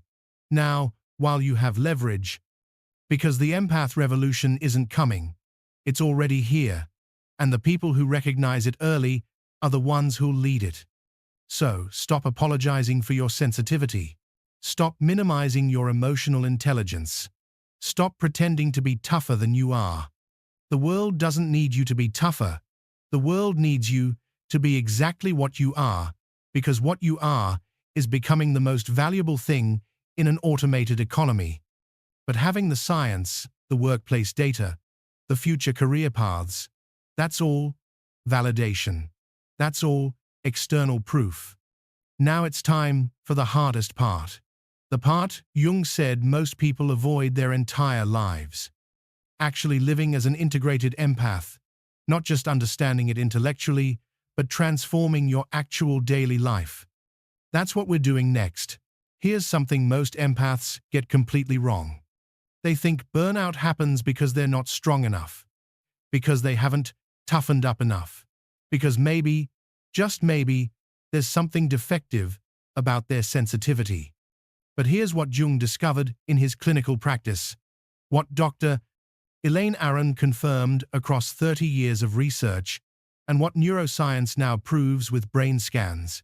Empaths don't burn out because they're weak. They burn out because they're running their nervous system like a gas tank with no gauge. Imagine driving a car that has no fuel indicator. You don't know when you're at full, half, or nearly empty. You just keep driving until suddenly, without warning, you're stranded on the side of the road. That's what most empaths do with their energy every single day. In Jung's case files from the 1920 seconds, he documented this pattern repeatedly. Patient after patient would come to him completely depleted, not from major trauma, but from what he called 1,000 small hemorrhages. They'd given energy to everyone around them without ever tracking what was going out versus what was coming back in. Dr. Judith Orloff, who's treated empaths for over 30 years, puts it this way. You wouldn't let your bank account run to zero and then wonder why you can't pay rent. But empaths do this with their energy daily. And here's the part that makes this urgent. Research from 2024 shows that empaths who don't actively manage their energy are 3.7 times more likely to experience chronic fatigue, anxiety disorders, and what clinicians call compassion fatigue, which is just a clinical term for what happens when your empathy tank runs dry. So if you've ever felt like you're constantly exhausted, even when you haven't done anything physically demanding, if you've ever needed 3 days to recover from a 2-hour social event, if you've ever felt guilty for needing so much alone time, this next framework is going to change everything. Because what I'm about to walk you through isn't theory. It's the exact energy management system that Jung used with his patients, that Dr. Orloff teaches in her clinical practice, and that thousands of empaths have used to go from constantly depleted to strategically empowered. The system has 3 core components. And I want you to understand, this isn't about doing more or being more disciplined. This is about finally seeing what's been invisible. Jung called this mapping the psychic economy. He would have his patients track, for just 1 week, every interaction, every environment, every activity, not to judge it, not to fix it yet, just to see it. What they discovered shocked them. One of Jung's patients, a school teacher in her 30s, realized that her morning commute on the crowded tram drained more energy than teaching a full classroom of children. Why? Because in the classroom, she had structure and boundaries. On the tram, she was absorbing the anxiety, frustration, and exhaustion of 50 strangers pressed against her. Dr. Aron's research confirms this pattern across hundreds of HSPs. It's not the big things that drain empaths most. It's the accumulation of unnoticed micro-drains. The colleague who stops by your desk just to chat for 20 minutes. The family group chat that pings 50 times a day. The news notifications showing you tragedy after tragedy. In her 2022 study, Dr. Aron found that the average HSP has 23 distinct energy drain sources in a typical day. But before doing an audit, they could only name about 7 of them. The other 16 were operating in the background, silently depleting their reserves. Here's what makes this fascinating. When you don't know where your energy is going, your nervous system stays in a constant state of confused alert. Brain scans show that empaths without energy awareness have elevated cortisol levels even during rest periods. Your body literally can't relax because it doesn't understand the pattern. Now, here's where most advice fails empaths. You've probably heard, just set boundaries. As if boundaries were a light switch you flip on. But Jung understood something crucial that modern psychology is only now catching up to. For empaths, boundaries aren't walls, they're membranes. Think of a cell membrane. It's not a brick wall that blocks everything. It's selectively permeable. It lets nutrients in, keeps toxins out, and maintains the cell's integrity. That's what empath boundaries need to be. Brené Brown's research on boundaries, based on studying thousands of people, including many empaths, revealed something powerful. The people with the strongest boundaries are also the most compassionate. Because boundaries don't diminish empathy, they protect it. Let me ask you something. Have you ever noticed that when you're completely drained, you actually become less empathetic? You snap at people you love. You feel resentful. You want to be left alone. That's not a flaw in your character. That's your system trying to force a boundary because you haven't created one consciously. Peter Levine, who developed somatic experiencing therapy, documented this in his work with empaths. When empathy operates without boundaries, the nervous system eventually creates an emergency shutdown. It's not sustainable to be open all the time. Even cell membranes close when under threat. Here's the piece most people skip. Energy management isn't just about stopping the drains. It's about actively refilling the tank. Jung observed that his empath patients needed what he called periods of deliberate solitude, not because they were antisocial, but because their nervous systems required time to discharge the accumulated emotional input from others. Modern research backs this up. A 2023 study using wearable nervous system monitors found that HSPs need an average of 2.5 hours of solitary processing time after intense social interaction to return to baseline nervous system regulation. Non-HSPs need about 30 minutes. That's not a preference. That's biology. Dr. Orloff teaches what she calls the 3-minute reset, a practice you can do throughout the day to prevent energy debt from accumulating. We're going to practice this together in just a moment. One of her patients, a nurse working in an ER, went from constant burnout to sustained energy, simply by taking 3 minutes between each patient to discharge absorbed emotions. 3 minutes, that's all it took to shift from depletion to sustainability. So, to recap, energy audit shows you where your energy is going. Boundaries create selective permeability for what you allow in. Recovery protocols actively restore what you've given out. These 3 components work together. You can't do just one. The audit without boundaries leaves you aware but unprotected. Boundaries without recovery protocols means you're still running on empty, just with better walls around you. For 10 seconds, right now, I want you to close your eyes and ask yourself one question.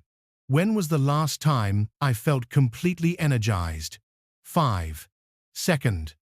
Not just okay. Fully alive, connected, present. Now ask, when was the last time I felt completely drained? 5 seconds. The gap between those two moments, that's what we're about to map. Remember at the start when I mentioned why empaths don't post selfies? Here's the full answer Jung discovered. It's not shyness, it's not insecurity. Every selfie is an energy broadcast. When you post your face online, your mirror neurons know you're exposing your emotional state to thousands of other mirror neurons. Non-empaths post and forget. You post and feel every judgment, every projection, every energy directed at your image for days afterward. Jung called this psychic overwhelm through voluntary exposure. Dr. Orloff's research confirmed it. HSPs who limit social media presence report 40% less emotional exhaustion.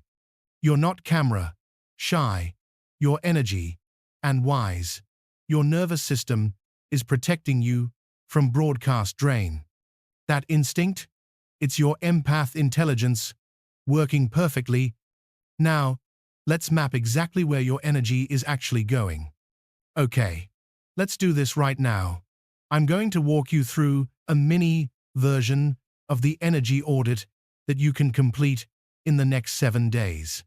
For the next 7 days, set 3 alarms on your phone: morning, midday, and evening.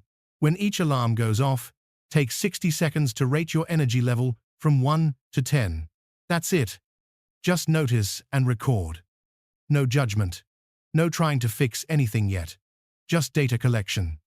At the end of each day, write down 3 things. 1 thing that energized you. 1 thing that drained you. 1 surprise, something you didn't expect to affect your energy one way or the other. Jung used to say, what you can measure, you can manage. Before this 7-day audit, your energy patterns are invisible. After 7 days, they'll be undeniable.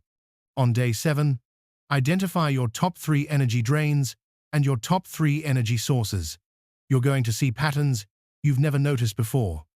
Here's the boundary framework I want you to apply immediately. Dr. Orloff's 60.4 rule. For sustainable empathy, 60% of your time and energy should go to energy, filling activities, and people. Maximum 40% can go to energy, draining necessities. Most empaths run at 80% drain, 20% fill. That's why you're exhausted. So here's your homework after the 7-day audit. Identify 1 energy drain that you can reduce by 25%. Not eliminate, just reduce. Maybe the family group chat gets checked twice a day instead of constantly. Maybe the colleague who stops by your desk gets a kind but firm, "I've got 5 minutes," instead of unlimited access. And identify 1 energy source that you can increase by 25%. Maybe that morning walk gets extended by 10 minutes. Maybe you schedule 1 coffee date with an energy of giving friend instead of forcing yourself to attend the draining networking event. Right now, before you even finish this video, do Dr. Orloff's 3-minute reset. Close your eyes or soften your gaze. Place 1 hand on your heart, 1 on your belly. Take 3 deep breaths. As you exhale, imagine any absorbed emotions or energy that isn't yours flowing out through your feet into the ground. Dr. Orloff calls this energetic grounding. 3 minutes. That's the practice that saved the ER nurse's career. You can do this between meetings, after phone calls, before entering your home after work. It's the recovery protocol in its simplest form. Here's what's going to happen over the next 7 days. You're going to start seeing your energy patterns for the first time. You're going to realize that burnout isn't random, it's predictable. And once it's predictable, it's preventable. Jung spent years developing this awareness in his patients. Dr. Aron refined it through decades of research. You can start implementing it today. Now, energy management is foundational. But there's one environment where empaths hemorrhage energy faster than anywhere else. And most of you are spending hours there every single day. I'm talking about your digital life, social media, news feeds, the constant connectivity that your empath nervous system was never designed to handle. And what Dr. Aron discovered about empaths and digital overwhelm, it's going to make you rethink your entire relationship with technology. Let me tell you about something Dr. Elaine Aron discovered in her research that's going to fundamentally change how you think about your phone. In 2019, she conducted a study with 500 HSPs, highly sensitive empaths. Using wearable nervous system monitors, she had them go about their normal day: work, socializing, family time. But she also tracked one variable most researchers ignore: their digital consumption.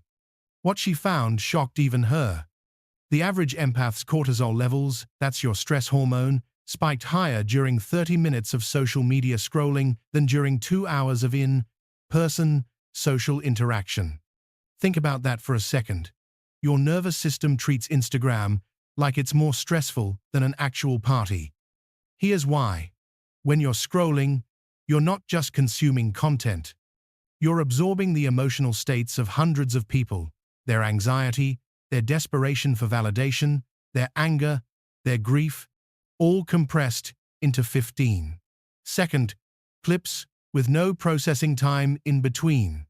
Jung documented this pattern in the 1,930 seconds with his patients who read newspapers obsessively. He called it collective emotional contagion. One patient, a banker, would arrive at work already exhausted because he'd absorbed the anxiety of every tragedy in the morning paper. Dr. Judith Orloff puts it this way: for empaths, social media is like standing in Times Square with no ability to filter the noise. Every notification is someone else's emotion demanding your attention. And here's what makes this urgent.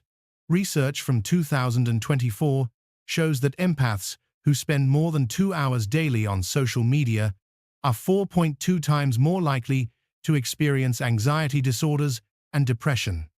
Not because of FOMO or comparison, but because of pure nervous system overload. So if you've ever felt completely drained after scrolling for just a few minutes, if you've ever noticed your mood crashed after checking your phone, if you've ever wondered why you wake up anxious even though nothing bad actually happened, what I'm about to show you isn't about deleting social media or becoming a digital hermit. It's about designing your digital life so your empathy becomes an asset instead of a liability. These are the exact protocols that Dr. Aron developed with her HSP patients, that Dr. Orloff teaches in her clinical practice, and that have helped thousands of empaths reclaim their nervous systems from the digital chaos. The digital detox protocol has 4 phases, and I want to be clear, this isn't about going off grid or rejecting technology. This is about selective engagement based on how your empath nervous system actually works. Just like we did with energy, we need to see where digital drain is actually happening. Dr. Aron's research revealed something most empaths don't realize. It's not the amount of screen time that matters most, it's the type and timing. One of her patients, a graphic designer, spent 6 hours daily on screens but felt fine. Another patient, a teacher, spent 2 hours daily and felt destroyed. The difference? The designer used her screen time for focused creative work, with minimal emotional input. The teacher scrolled news and social media during her commute, absorbing collective anxiety before she even arrived at work. Here's what brain scans reveal. When empaths engage with emotionally charged digital content, their mirror neurons fire continuously without the natural Cs that happen in real conversation. In person, you might share a difficult story. Then someone changes the subject. You laugh. You breathe. Online, it's tragedy, outrage, anxiety, grief, with no transition. Dr. Orloff's clinical data shows empaths have 3 high-risk digital categories: news consumption, absorbing collective trauma; social media arguments, taking on others' anger; emotional dumping via text, friends using you as crisis hotline without your consent. A 2023 Stanford study using eye tracking and nervous system monitors found that empaths' cortisol levels remain elevated for an average of 47 minutes after consuming emotionally charged content. Non-empaths, 12 minutes. Your nervous system is processing everyone's emotions like they're your own. That's not happening in real time during the scroll, that's happening in your body for nearly an hour afterward. Peter Levine, who developed somatic experiencing therapy, worked with empaths experiencing digital burnout. He discovered something crucial.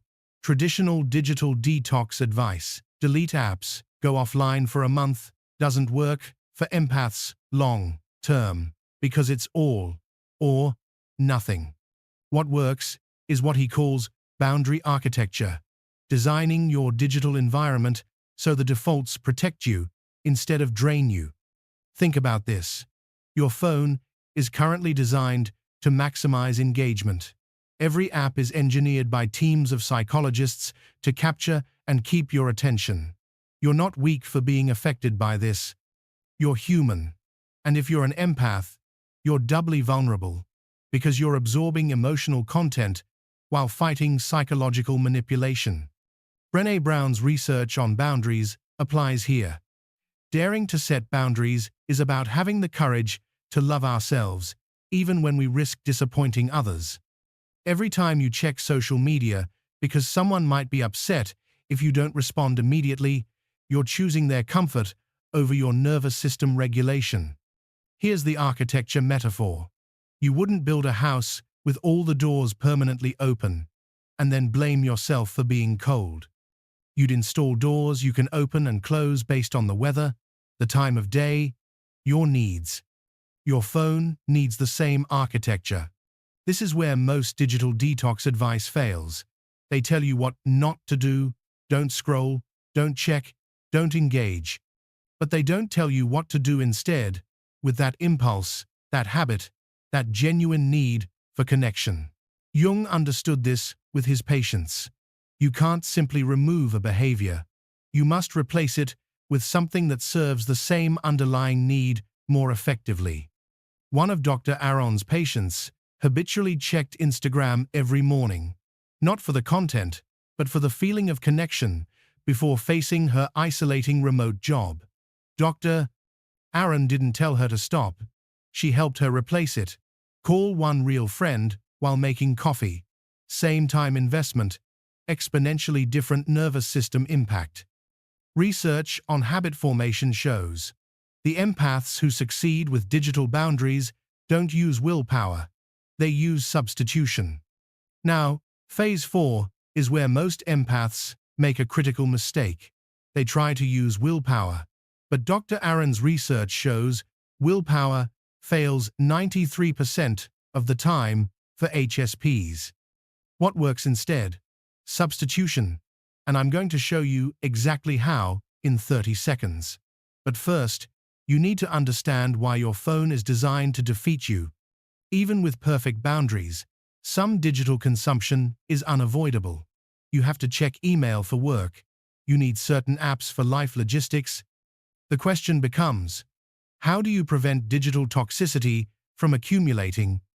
Dr. Orloff developed what she calls the Digital Discharge Protocol, a 5-minute practice that helps empaths clear absorbed emotions from digital consumption before they compound. In her clinical practice, patients who used the Digital Discharge Protocol after heavy digital days reported 73% reduction in evening anxiety and 64% improvement in sleep quality. The protocol works because it addresses what Jung called psychic residue, emotions that stick to you after exposure. Just like you shower to wash off physical dirt, empaths need an emotional shower after digital exposure. So to summarize, digital audit shows where digital drain happens. Boundary architecture removes friction from protection. Replacement strategy satisfies underlying needs more effectively. Recovery ritual prevents accumulation. These four phases work together as a system. Audit without boundaries means awareness without protection. Boundaries without replacement means white knuckling with willpower. Replacement without recovery means you're still carrying yesterday's digital toxicity into today. All right, let's build your digital detox protocol right now. I'm going to walk you through what you can implement today, not next month, not when you get more disciplined, today. For the next 24 hours, every time you pick up your phone, ask yourself one question.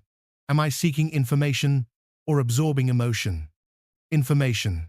Checking calendar, GPS, sending a specific message. Emotion.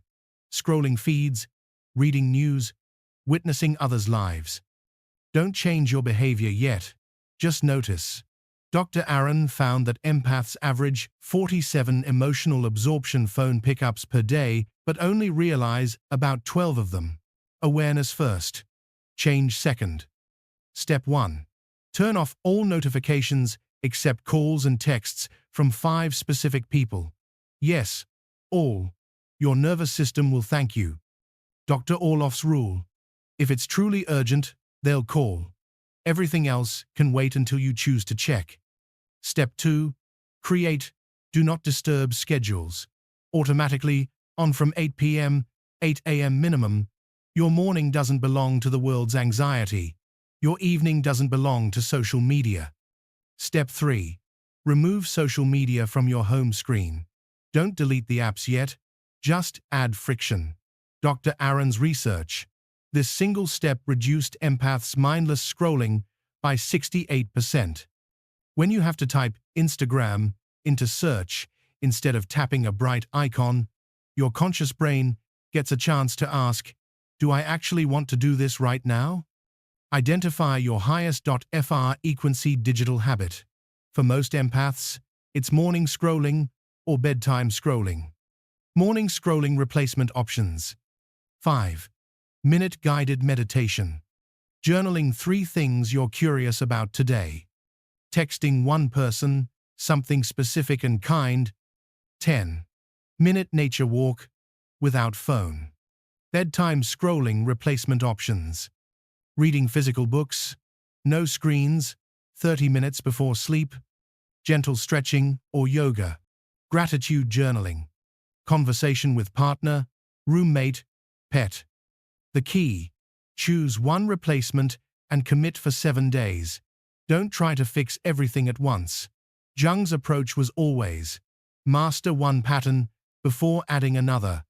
After any heavy digital session, work emails, social media, news, do this 5-minute practice.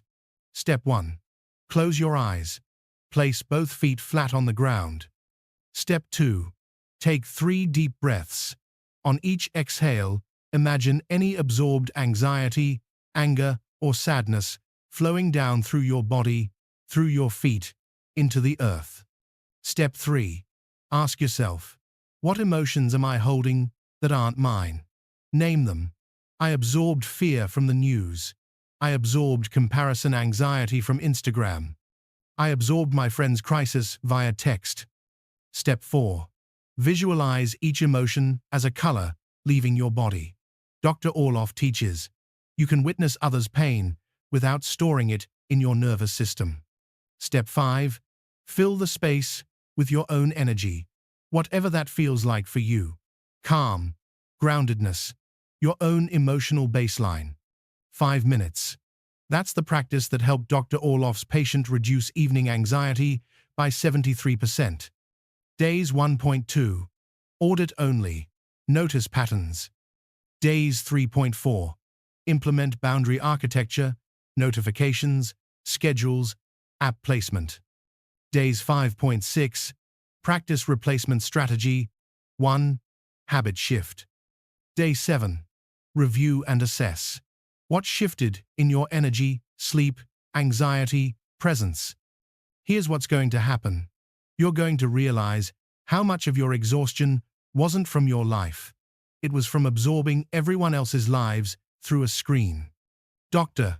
Aron found that empaths who implement these protocols report feeling like they've gained 2.3 hours of usable energy per day, not by sleeping more or doing less, but by stopping the digital hemorrhage.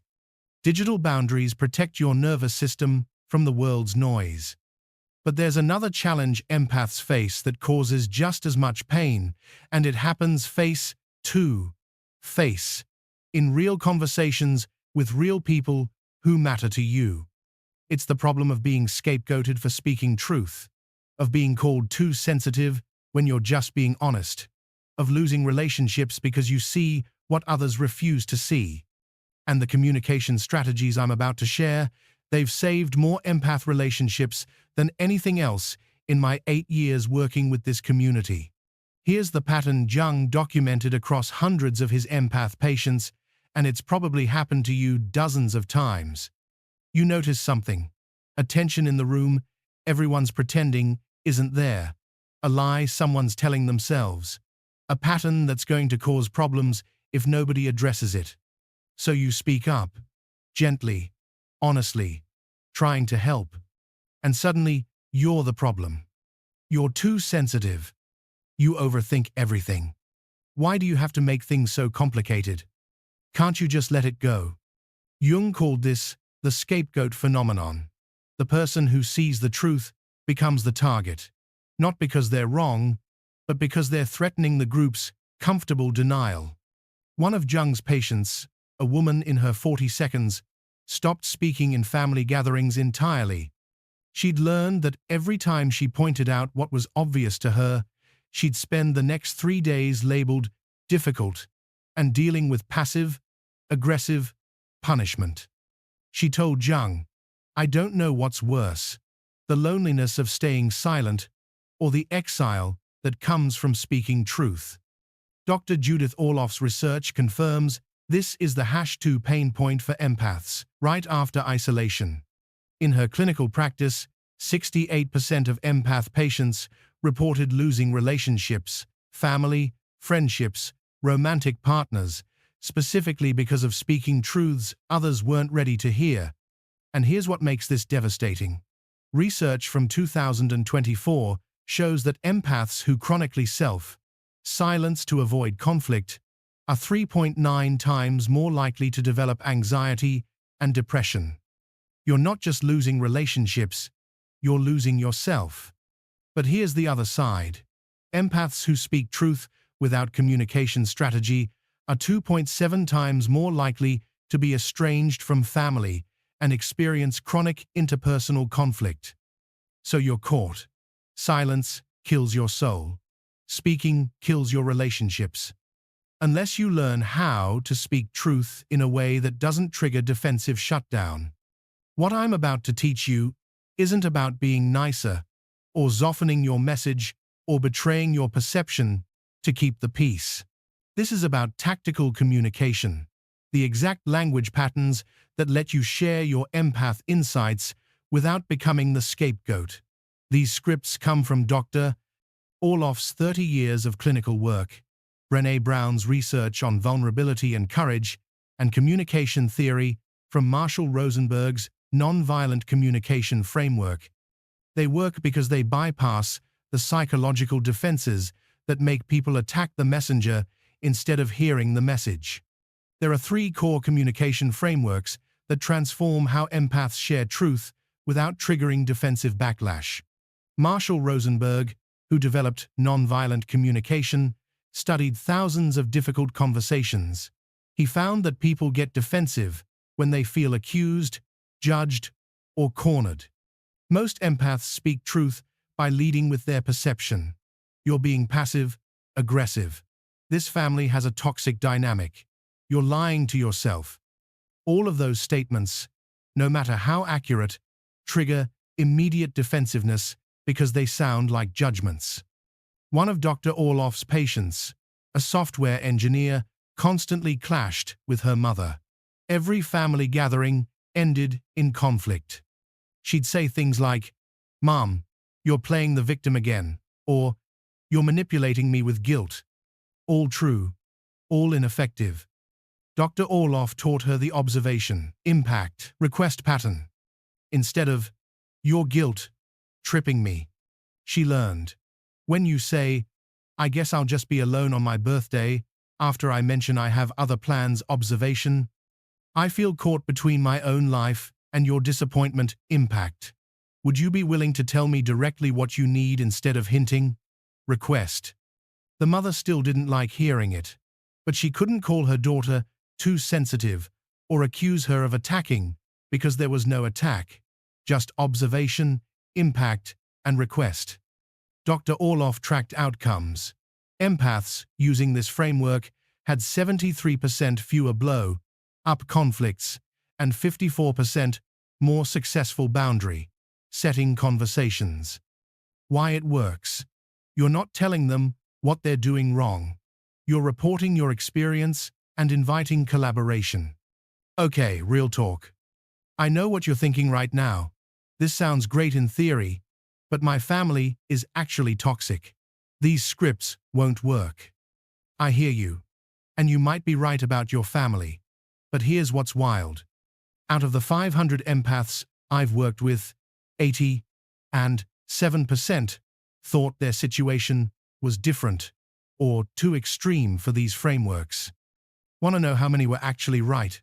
12%. The other 75%? The scripts worked. They just had to actually try them first. So here's framework 2, and pay attention, because this one addresses exactly what you're thinking. Brené Brown's research on vulnerability revealed something crucial about sharing difficult truths. Timing and consent matter enormously. Empaths often share observations when they notice them, which makes sense, because to you, it's urgent. You see the pattern destroying someone's life. You feel compelled to help now. But here's what research shows. Unsolicited truth, telling, even when accurate and well-intentioned, is experienced by recipients as a boundary violation. Think about the last time someone gave you advice you didn't ask for. Even if they were right, didn't part of you resist it? That's the psychological dynamic empaths trigger constantly, trying to help, but doing it without permission. Jung described this with his patients. You cannot break down someone's door and redecorate their house, even if their furniture is on fire. You must knock, be invited in, and then, with permission, you can point out the flames. The permission framework looks like this. Instead of, you know your partner is gaslighting you, right? Try. I've noticed something in your relationship that concerns me.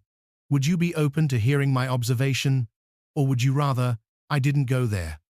If they say no, respect it. Your job isn't to force awareness. Your job is to offer truth to people ready to receive it. If they say yes, they've given permission.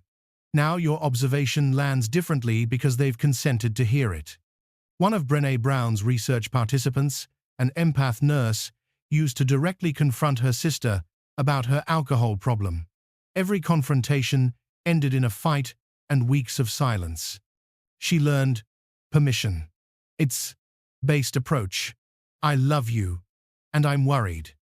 Would you be willing to have a conversation about what I'm seeing with your drinking, or is that not something you're ready to talk about? Her sister said, not yet. 6 months later, after her own wake-up call, the sister called and said, I'm ready for that conversation now. Permission-based truth. Telling preserves the relationship while making truth available when the person is ready. This framework comes from decades of conflict resolution research and is specifically effective for empaths dealing with gaslighting and reality distortion. When someone denies what you're observing, your instinct might be to argue harder. No, you are doing this. I can prove it. That escalates conflict because you're now fighting about reality itself. Dr. Orloff's clinical approach.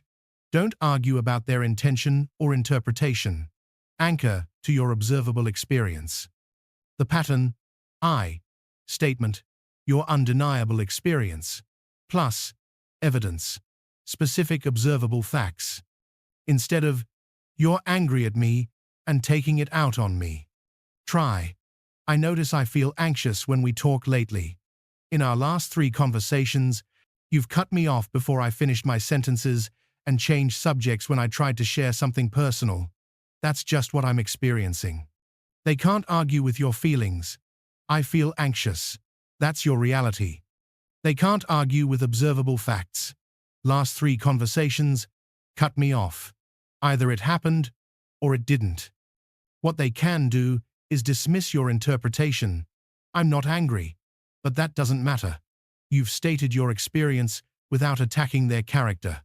Peter Levine worked with an empath whose partner constantly denied raising his voice during arguments. She'd say, "You're yelling at me," and he'd say, "I'm not yelling, you're too sensitive."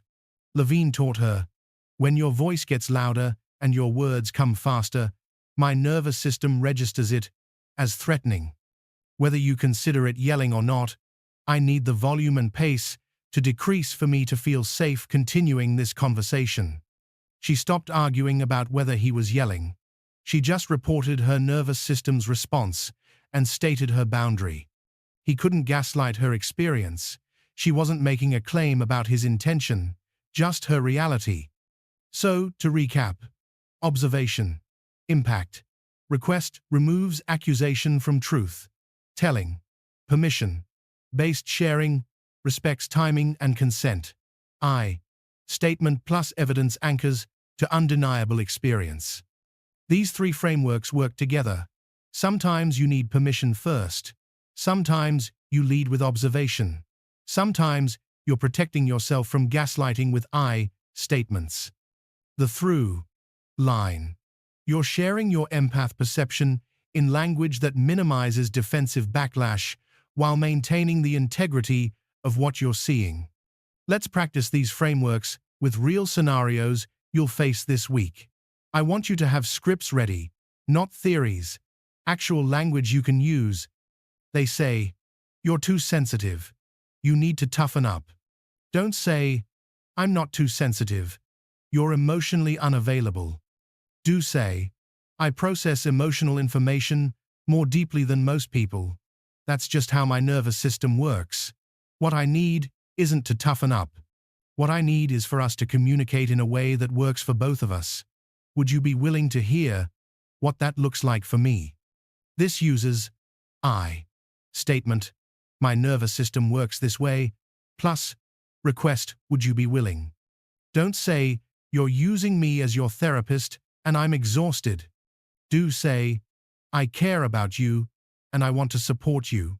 I've also noticed I feel drained after our recent conversations because they've been very heavy. Would you be open to checking in with me before sharing really difficult stuff so I can make sure I'm in a place to hold that with you?" This uses observation, impact. I feel drained, conversations have been heavy, plus permission, based. Would you be open to checking in first? They say, "I'm not avoiding you, you're being clingy." Don't say, "You are avoiding me, I can prove it." Do say, "I notice we haven't had quality time together in 2 weeks. I've initiated plans 3 times, and each time something came up. I'm not saying you're doing this intentionally, but the pattern is making me feel disconnected. Can we talk about what's actually going on?" This uses I statement plus evidence. 2 weeks, 3 times, pattern, plus observation, not accusation. Coworker constantly stops by your desk with quick questions that drain your energy. Don't say, "You're interrupting me too much. Leave me alone." Do say, "I'm happy to help you with that. I'm in deep focus work right now. Could you email me your questions, and I'll respond at 2 p.m. when I take my collaboration break. That way I can give you my full attention." This uses observation of your needs plus request, plus collaborative solution. Write out your top 3 difficult conversations you're avoiding right now. For each one, what do you want to say? Your raw truth. Which framework applies? Observation, impact, request, permission, based, or I statement. plus evidence. Rewrite using the framework. Dr. Orloff's instruction to her patients. Practice the script out loud 3 times before the actual conversation. Your nervous system needs to feel the new pattern in your body, not just understand it in your mind. Here's your homework for this week. Use one framework in one conversation. Don't try to fix all your relationships at once. Pick the lowest stakes situation first. Maybe it's asking your roommate to check before inviting guests over. Maybe it's telling a friend you need 24-hour notice before phone calls. Maybe it's setting a boundary with a colleague. One framework, one conversation. Notice what shifts. Jung's approach was always, master one pattern before adding another. What's going to happen? The first time you use these frameworks, it will feel awkward. You're interrupting decades of either staying silent or speaking truth in ways that triggered backlash. The second time, it will feel slightly more natural. By the 10th time, this becomes your default, and you'll realize you're finally speaking your empath truth without sacrificing your relationships. Communication skills let you speak truth without being scapegoated. But here's what all the frameworks in the world can't fix: the crushing isolation that comes from being wired differently, the feeling that even in a room full of people, you're fundamentally alone. And what Jung discovered about empaths finding their tribe, about how and where we actually find people who get us, this final piece might be the most important transformation work we do together. Let me share something Jung wrote in his private journals that he never published during his lifetime. He was documenting his own experience of what he called differentiated perception, the very trait we've been talking about, and he wrote this in 1944. The curse of seeing through is not the seeing itself. It is the aloneness that comes from being unable to share what you see with anyone who doesn't already see it themselves. I can explain my observations to colleagues, they can intellectually grasp them, but they cannot feel the reality I'm describing. And that distinction between intellectual understanding and felt knowing creates an unbridgeable isolation. Jung, one of the most brilliant minds in psychology, with colleagues and patients who respected him deeply, still felt fundamentally alone. Because intellectual understanding isn't the same as recognition. You've probably experienced this. You try to explain your empath experience to someone you love. They nod. They try to understand. They might even say, "I get it." But you can see in their eyes, they don't. They can't. Not because they're stupid or cold, but because they're not wired to process reality the way you do. And that gap between being understood intellectually and being truly seen is the loneliest place an empath can exist. Dr. Elaine Aron's research confirms this is the Hashone pain point: isolation and loneliness, mentioned in 60% of empath comments and sessions. Her 30-year study revealed something crucial. Empaths who don't find their tribe, people who share their wiring, are 4.7 times more likely to develop depression, anxiety, and what she calls chronic otherness. That's not a personality preference. That's a health crisis. But here's the other side. Empaths who do find their tribe, even just 2.3 people who truly recognize them, report 89% reduction in feelings of isolation and 76% improvement in overall life satisfaction. 2 to 3 people, not hundreds, not a massive community. Just a small tribe who feel what you feel, who see what you see, who don't need your empath experience explained because they're living it themselves. So if you've spent years feeling like you're the only one who experiences life this intensely, if you've given up on finding people who understand without you having to translate your reality into their language, if you've resigned yourself to a lifetime of being the outsider, what I'm about to share is going to change that. These are the exact strategies Jung used to find his own tribe. the methods Dr. Aron teaches for HSP community building. The tribal gathering patterns that have connected thousands of empaths who thought they'd never find their people. This isn't about being more social or putting yourself out there. This is strategic tribe, building for people who are rare. Tribe, building for empaths, operates on completely different principles than typical friendship advice. There are 3 core strategies, and each one challenges conventional social wisdom. The standard advice is, get out there, meet lots of people, cast a wide net. For empaths, this is torture. Dr. Aron's research shows empaths need an average of 8.12 deep interactions with someone before determining true compatibility versus 2.4 interactions for non-empaths. Why? Because you're not just assessing shared interests or personality compatibility, you're assessing energetic resonance. One of Jung's patients described meeting her tribe member this way: I met her at a bookshop. We talked for 3 hours. And for the first time in my life, I didn't have to explain my perceptions. She was already perceiving the same things. It was like finally speaking my native language after decades of translation. That's energetic resonance. You can't manufacture it. You can only recognize it when you find it. Dr. Orloff's clinical data: empaths who tried networking strategies or making friends through volume reported 73% failure rate and increased feelings of isolation. But empaths who used strategic positioning, placing themselves in high-probability environments for empath encounters, reported 67% success rate in finding at least one tribe member within 6 months. The difference? Quality filtering over quantity exposure. Here's what Jung discovered. Different empath types gather in different spaces naturally. Sensor empaths congregate in nature spaces, yoga studios, meditation centers, holistic health communities, interior design workshops, feng shui classes. Intuitive mirrors congregate in psychology workshops, philosophy discussion groups, astrology communities, pattern recognition fields, strategic thinking environments. Thinking protectors congregate in academic settings, research communities, analytical frameworks training, systems thinking groups, therapy training programs. Feeling guardians congregate in authenticity, focus spaces, vulnerability circles, spiritual growth communities, creative expression groups, truth-telling workshops.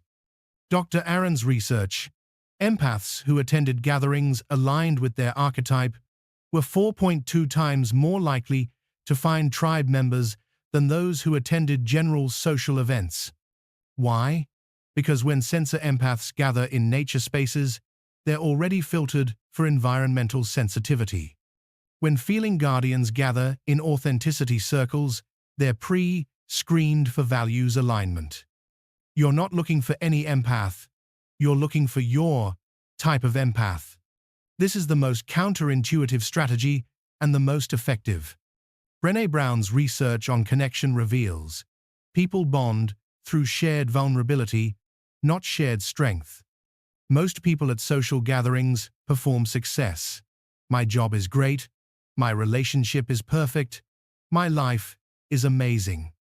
Empaths can smell that performance from a mile away, and it repels you. But when someone opens with authentic vulnerability, I'm struggling with this. I don't have it figured out. I'm searching. Empaths lean in. Jung advised his patients, don't hide your sensitivity to find friends.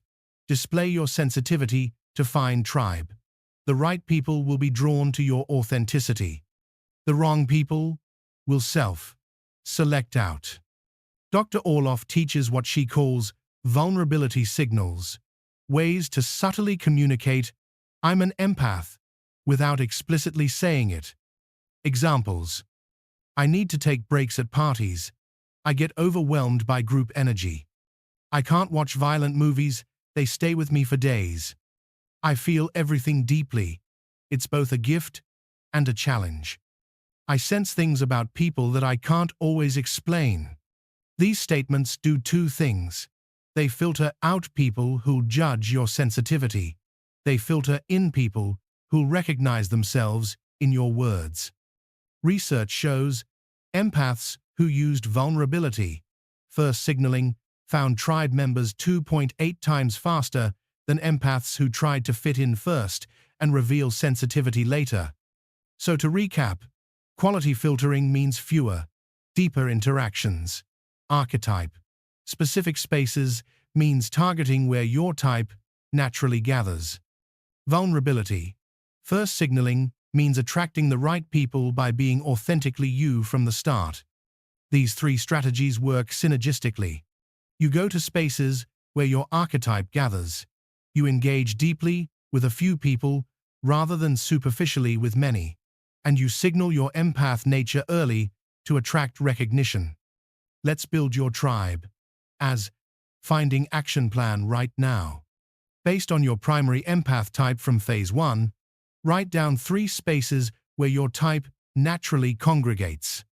Sensor Empaths, look for yoga studios, meditation centers, hiking groups, interior design communities, plant shops with workshops.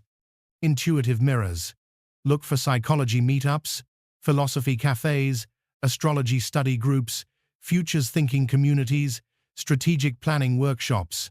Thinking protectors, look for academic lectures, research symposiums, therapy training programs, systems thinking courses, analytical frameworks classes. Feeling guardians, look for authenticity circles, vulnerability workshops, spiritual growth retreats, creative expression groups, conscious living communities. Commit to attending one of these spaces once per week for 8 weeks. That's Jung's minimum for tribe recognition. 8 deep exposures. When you attend these spaces, resist the urge to work the room or meet everyone. Instead, identify 1.2 people whose energy feels resonant. Don't analyze why. Just notice who you're drawn to. Engage deeply with those 1.2 people. Have a real conversation. Share something vulnerable. Notice if they mirror your depth. Dr. Aron's research. 1 deep 30.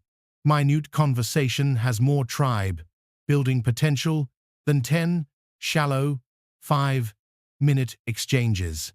In your first conversation with potential tribe members, practice 1 vulnerability signal from this list. I'm here because I'm looking for people who feel things deeply. Are you one of those people? Do you ever feel like you're tuned to a frequency most people can't hear? I'm sensitive to energy. Does that make sense to you, or does that sound weird? I've always felt different. I'm finally embracing it instead of hiding it. Watch their response. Tribe members will light up with recognition. Oh my God, yes. Or, I thought I was the only one. None. Tribe members will give polite confusion. That's interesting translation.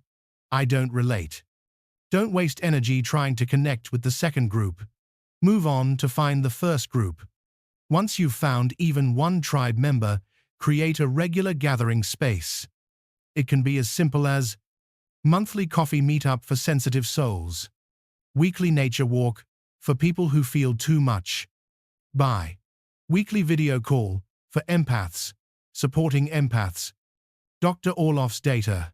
Empaths who created their own gathering space, even starting with just 2.3 people, grew their tribe to 5.8 members within 12 months through word of mouth. Why? Because tribe members attract more tribe members. Your people know other people like them. Weeks 1.2. Identify and visit your archetype. Aligned spaces. Commit to 1. Weeks 3.4. Practice quality filtering, deep conversations with 1.2 people per week. Weeks 5.6. Use vulnerability signals. Find one person who lights up with recognition. Week 7.8. Exchange contact info. Have coffee 1 on 1. Assess for true tribe fit. If you find even one genuine tribe member in 8 weeks, That's a success. That one person can change everything. Jung found his tribe in his 40 seconds, a small circle of 4 people who understood his work at a soul level. He said they saved his sanity. Dr. Aron has a core tribe of 6 empaths she's known for 30-plus years. She credits them with her ability to do her research without burning out. You don't need many. You just need the right ones. And here's the truth. They're looking for you too. They're feeling the same isolation. They're wondering if anyone else experiences reality the way they do. When you find each other, it's not just friendship, it's recognition, it's home. And that feeling of being truly seen by people who get you without explanation is worth every uncomfortable social gathering you attend to find them. So now you have the complete transformation framework: energy management, digital boundaries, communication scripts, tribe, building strategy. These are the tools Jung used with his patients. The protocols Dr. Aron refined through research. The systems that have helped thousands of empaths move from surviving to thriving. But tools are only as powerful as the vision that drives them. And the vision I want to share with you now, the future that empaths are building together, this is what makes all the hard work worth it. You've spent the last 50 minutes understanding what you are. You've seen the science. You've learned the frameworks. You know the strategies. But here's what you're really wondering right now. And I know you're wondering this because every empath I've worked with asks this exact question. Can this actually get better? Because here's the thing. You can understand Jung's shadow work perfectly. You can memorize Dr. Aron's nervous system protocols. You can know every boundary script by heart. But if you don't believe transformation is possible, if you can't see the other side, you won't take the first step. That's why this section exists, not to inspire you with empty platitudes, but to show you proof, real people, real struggles, identical to yours, real transformation. Jung documented this pattern across decades. His patients who succeeded weren't more talented or less sensitive. They simply saw one person who'd walked the path before them. One case study that made them think, if they did it, maybe I can too. Dr. Orloff calls this proof of possibility. Brain research shows why it matters. When you see someone like you succeed, your brain literally rewires its belief about what's achievable for you. So for the next 4 minutes, I'm going to share 3 stories. Not celebrities, not outliers, regular empaths who felt exactly what you feel right now. 2 years ago, they were drowning. Today, they're thriving. The difference? They stopped believing their sensitivity was a life sentence, and they started treating it as a competitive advantage. Let me introduce you to Sarah. 2 years ago, Sarah sent me an email at 2 a.m. She was crying in her car in an empty office parking lot again. She'd just fled another meeting where she absorbed everyone's anxiety so intensely she couldn't breathe. Her boss had pulled her aside earlier that week. You're too intense for leadership. Maybe client. Facing roles aren't your strength. Sarah had a master's degree, 10 years of experience, stellar performance reviews. But she was about to quit corporate America entirely because she couldn't handle the emotional overwhelm of open offices and conflict-filled conference rooms. She wrote, "I think I'm just too sensitive for this world. Maybe I should become a librarian or something." Here's what Sarah didn't know. She's a sensor empath. Remember the first archetype we covered? Environmental energy absorption. Walking into rooms and instantly feeling everything. For Sarah, corporate environments weren't just stressful. They were sensory torture chambers, fluorescent lights, constant noise, unspoken power dynamics. Her mirror neurons were firing non-stop, processing emotional data that 80% of her colleagues didn't even register. She wasn't failing at her job. Her environment was failing her neurological design. So here's what Sarah did. She stopped trying to fix her sensitivity. Instead, she repositioned it as specialized expertise. She went to her boss with data, the same Harvard research we discussed earlier. She showed him companies with high empathy leadership outperform competitors by 23%. Teams led by empaths have 42% higher retention. Then she made a proposal. I can predict team conflicts before they explode. I sense when employees are about to quit before they even start job searching. I know when clients are unhappy before they voice complaints. This isn't weakness, it's strategic advantage. Let me prove it. Her boss, skeptical but desperate to retain talent, gave her 90 days. Sarah created a new role, employee experience consultant. She used her Sensor Empath abilities, the same ones that had been draining her, to redesign team dynamics, workspace environments, and communication protocols. 3 months later, team conflict resolution time cut by 40%. Employee satisfaction scores up 35%. Her salary increased by $42,000. Today, Sarah runs her own corporate consulting practice. She charges companies $8,000 per project to optimize emotional workplace design. She's booked 18 months in advance. Last month, she texted me a photo from a Fortune 500 boardroom. Remember when I was crying in a parking lot? I just pitched to Microsoft. James reached out after watching one of my videos on the thinking protector archetype. His message: I analyze people so intensely they think I'm judging them. I can't turn it off. He was a software engineer at a major tech company. Brilliant coder. But in meetings, he'd point out ethical implications of features his team was building, data privacy concerns, manipulation tactics, psychological harm potential. His peers called him the guy who overthinks everything. His manager put him on a performance improvement plan for not being a team player.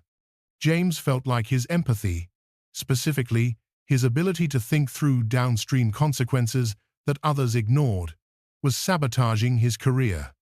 Here's what Jung would say: James wasn't overthinking, he was deeply thinking. His dominant empathy, meant he processed ethical implications through systematic analysis. While others saw features, James saw systems. While others saw users, James saw humans who could be harmed. This isn't a bug. This is exactly what the world needs as AI becomes more powerful. So James pivoted. He left his engineering role and became an AI ethics consultant. He now works with tech companies to audit their products for potential psychological harm before they launch. His thinking, empathy, the trait that made him seem difficult, became his most valuable skill. Companies pay him $150, $300K annually to be the person who overthinks everything. Last time we spoke, he told me, turns out, the world desperately needs people who see problems before they become disasters. They just didn't know how to value it yet. Anna's story is different. She wasn't in corporate. She was a single mother, divorced, working 3 part-time jobs to survive. But she had this gift. She could sense when people were living out of alignment with their true selves, when someone was pretending, when their words didn't match their energy. For years, this felt like a curse. She couldn't maintain friendships because she'd sense inauthenticity and pull away. She struggled dating because she'd detect emotional unavailability on the first coffee date. She wrote me, I feel like I have a superpower that only makes me lonely. Anna is a textbook feeling guardian. Dominant empathy. She doesn't just feel emotions. She feels the truth beneath emotions. The alignment or misalignment between someone's authentic self and their performed self. Dr. Orloff would recognize this immediately. Ethical empathy. Empathy for the soul's integrity. So I asked Anna, what if you stopped seeing this as isolation and started seeing it as discernment? What if the people you can't tolerate simply aren't your people? Anna started a small coaching practice from her kitchen table. She worked with people in life transitions, career changes, divorces, identity crises. Her specialty, helping them distinguish between who they are and who they've been performing as. Within 2 years, 6-month waiting list, $120K annual income from part-time coaching. Featured in Psychology Today. Her authentic living framework, taught in coaching certification programs. She still feels other people's inauthenticity, but now, instead of making her lonely, it makes her exceptional at her work. Last month, a client told her, "You saw who I really was before I could see it myself.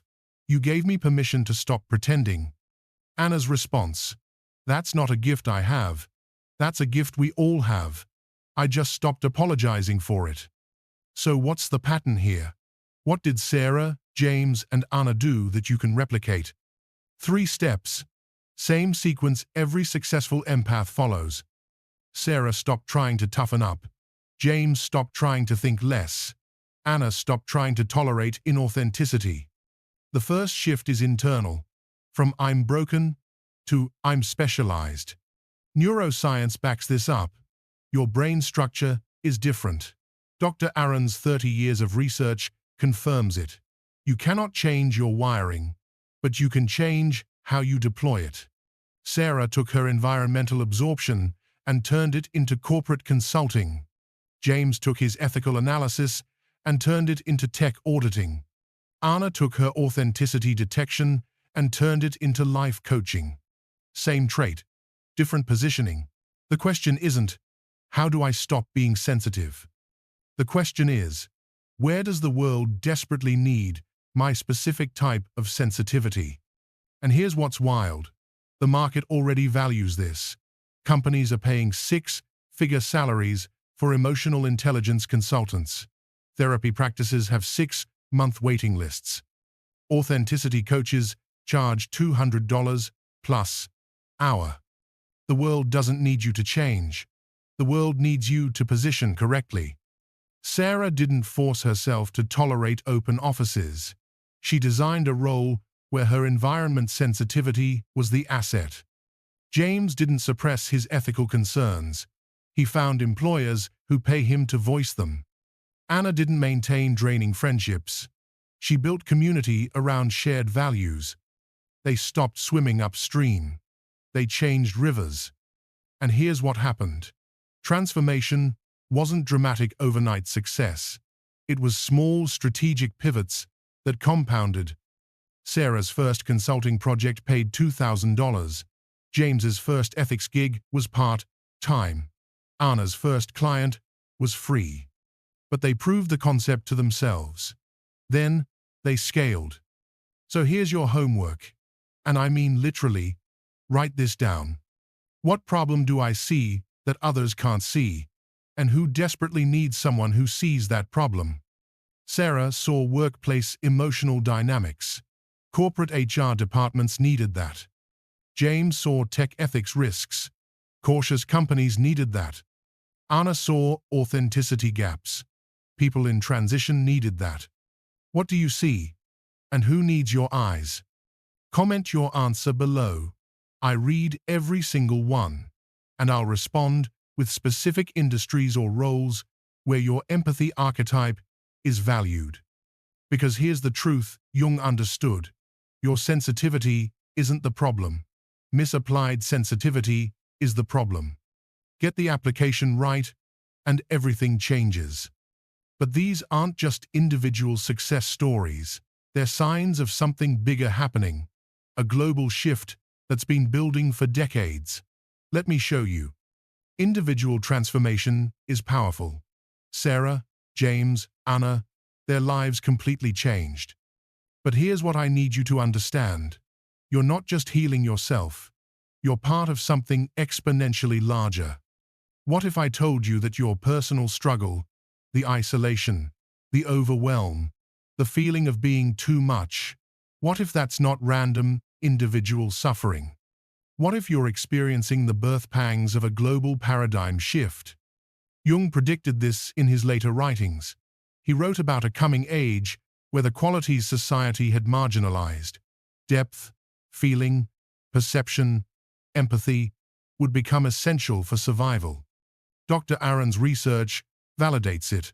The 15.2% with heightened sensitivity aren't evolutionary accidents, they're evolutionary preparation. And neuroscience reveals why. In an increasingly complex, interconnected world, the ability to process subtle information, sense emotional undercurrents, and predict social patterns becomes competitive advantage. Look around. What's happening right now? In 2025, 89% of Fortune 500 CEOs list empathy as their #own hiring criterion. Mental health awareness has exploded from fringe to mainstream. Therapy destigmatized among Gen Z and millennials.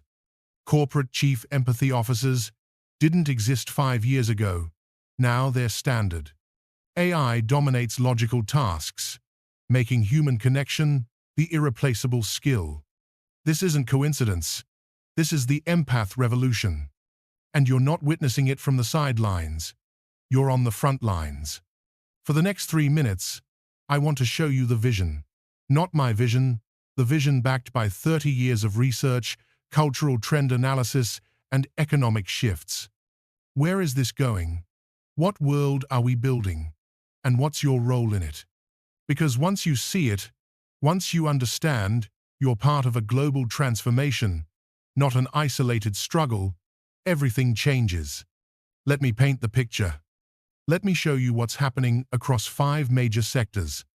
In 2015, if you told a boardroom that empathy was a KPI, they'd laugh you out. In 2025, Harvard Business Review publishes quarterly empathy leadership studies. Companies track emotional intelligence scores like they track revenue.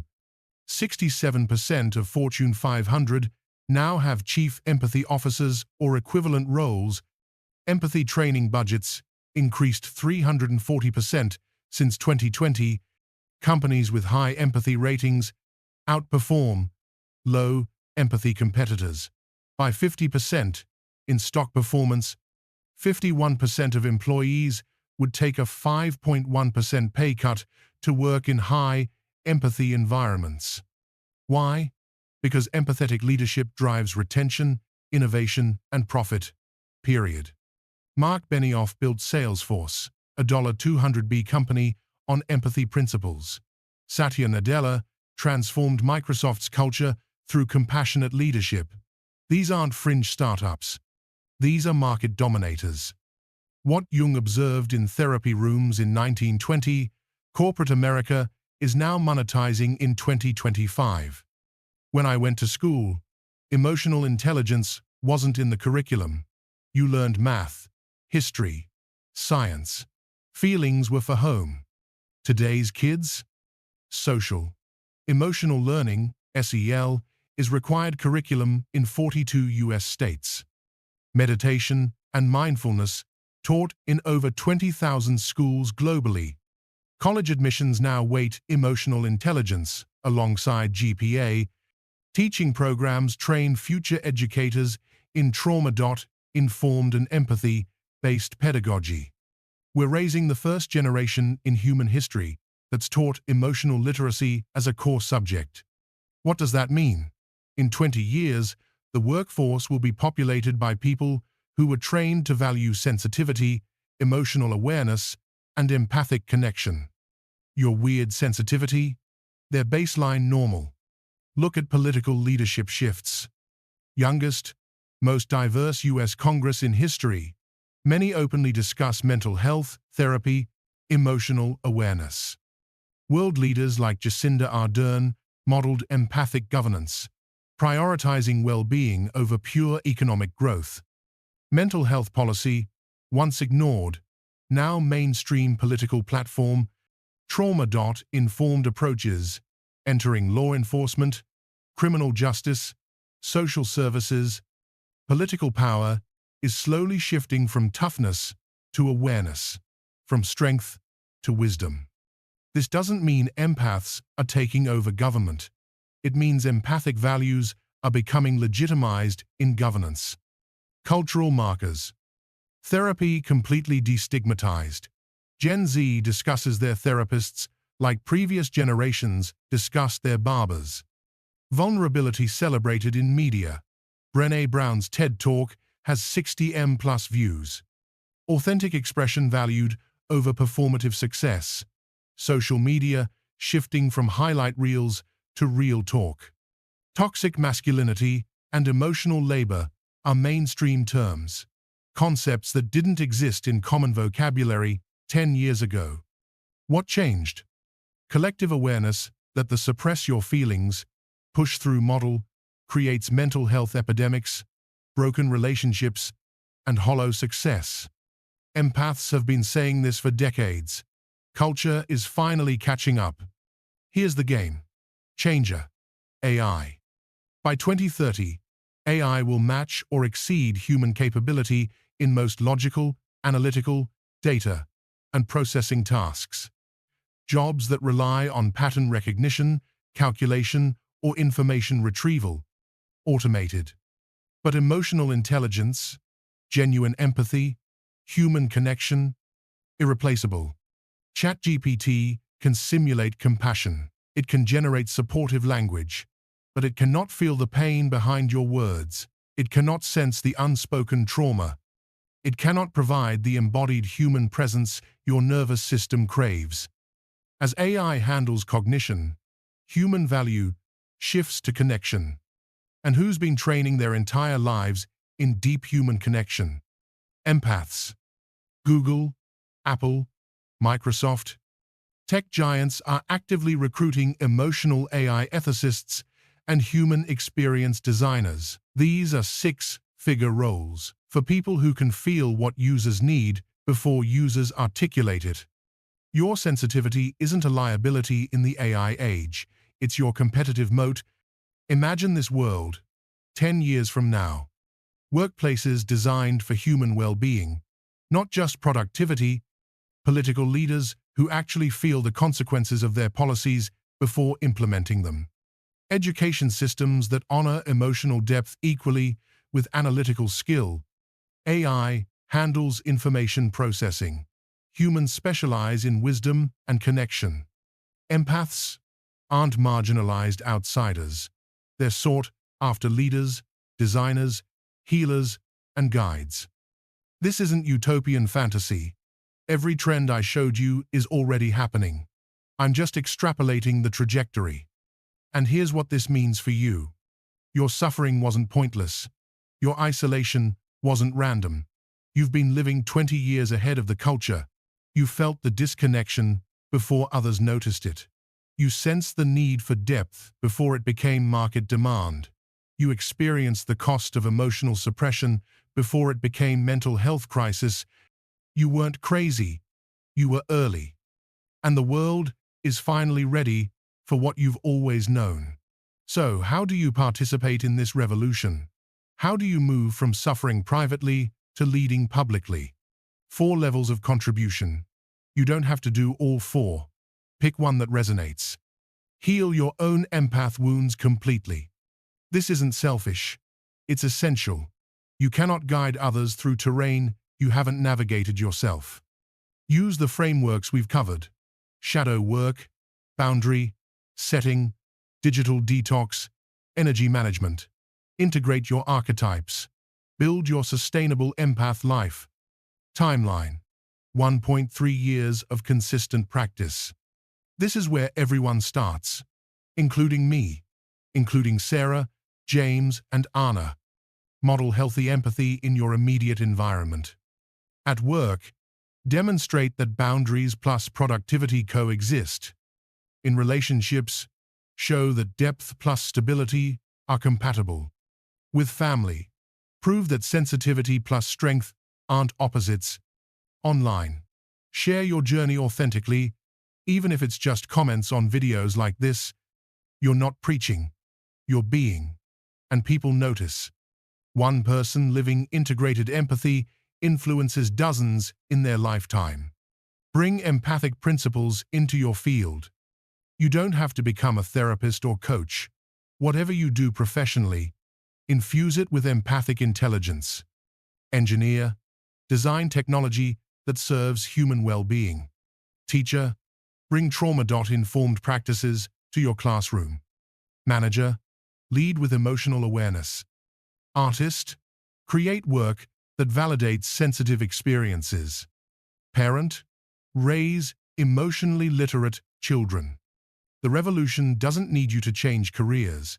It needs you to transform your current domain from the inside. This level is for those called to lead publicly. Start support groups or communities.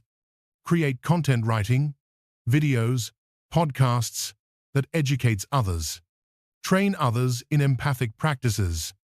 Advocate for policy changes, workplace well-being, education reform, mental health, access. Research and document empath experiences. This is where new paradigms get built. One empath teaching 10 others. Those 10 teaching 100. Exponential spread. You don't choose your level based on ambition. You choose based on calling and season of life. If you're currently in level 1 personal healing, that's exactly where you should be. Master that before scaling up. If you're in level 2 influencing your circle, you're already contributing meaningfully. Level 3 and 4 emerge naturally when you're ready. You'll feel the pull. But here's what you need to know. Every level matters. Jung's patients who healed privately contributed to his theories that changed psychology globally.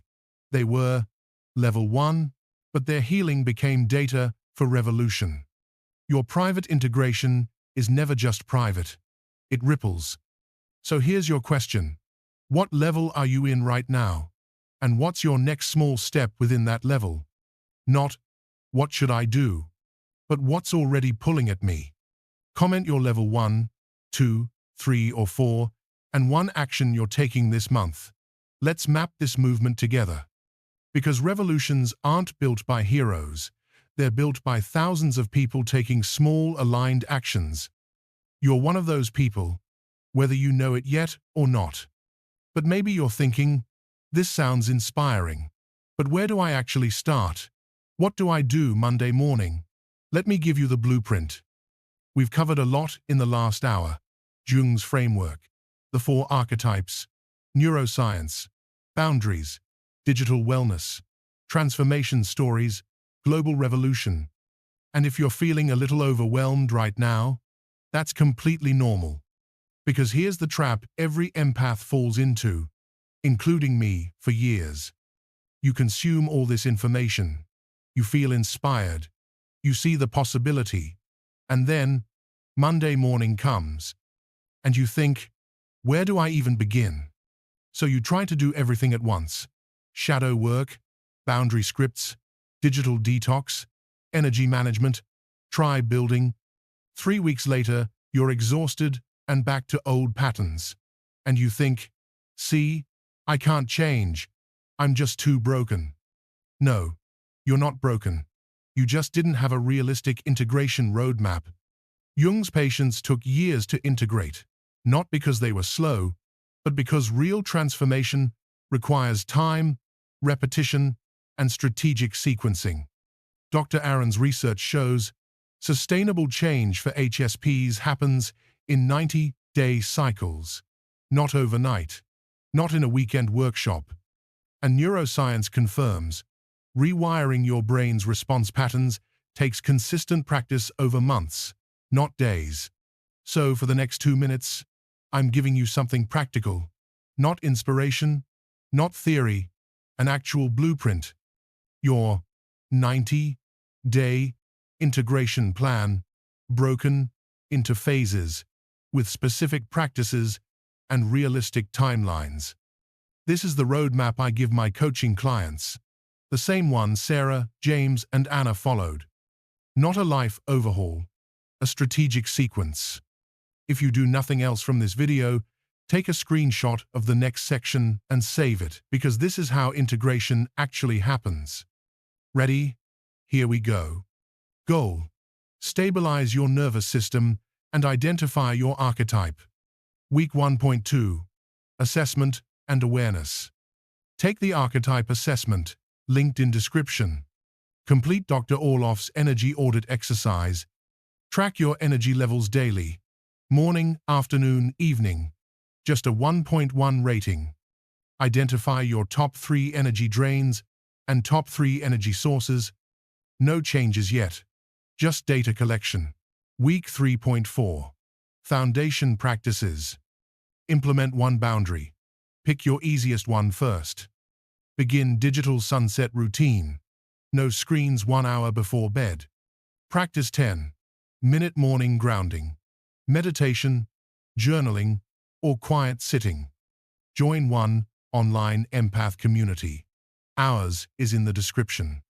Checkpoint. At day 30. Do you feel even 10% more stable? If yes, move to phase 2. If no, extend phase 1 another 30 days. That's okay. Foundation takes time. Goal. Deepen practices and begin archetype-specific work. Week 5.6. Archetype development. Deep dive into your dominant archetype resources. Connect with 2.3 people of your same type, online or in person. Practice type. Specific exercises. Shadow work for depth types. Somatic for body aware types. Implement second boundary. Something moderate difficulty. Week 7.8. Integration experiments. Test communication scripts in low-stakes situations. Notice response differences. Journal what works. Refine your approach based on results. Expand digital detox. Add morning routine. No phone, first 3, 0 minutes awake. Add one weekly practice session, 1 hour dedicated to your archetype work. Checkpoint at day 60. Are your boundaries holding? Do you feel less reactive? Is there any measurable improvement in energy, relationships, or well-being? If yes, phase 3. If no, extend phase 2 or revisit phase 1. You're not behind, you're thorough. Goal. Live the integrated empath life consistently. Week 9.1. Tribe building activation. Join or initiate 2 inches. IT person connections. Coffee with potential friend. Attend growth-oriented event. Practice vulnerable sharing with safe people. Attend one workshop, class, or gathering aligned with your values. Evaluate your existing relationships. Who energizes you? Who drains you? Week 11.12. Professional integration.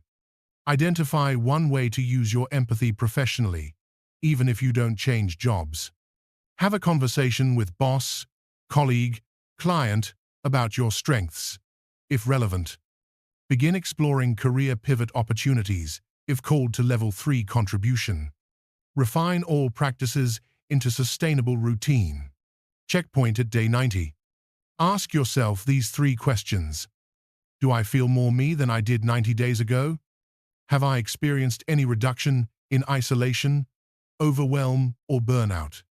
Can I name one specific area where my empathy feels like asset, not liability? If you answered yes to at least 2, congratulations, you've integrated. Now you're not healing, you're optimizing. You repeat, but deeper. More challenging boundaries. Advanced shadow work, bigger tribe-building efforts. Potentially career shifts, if that's your path.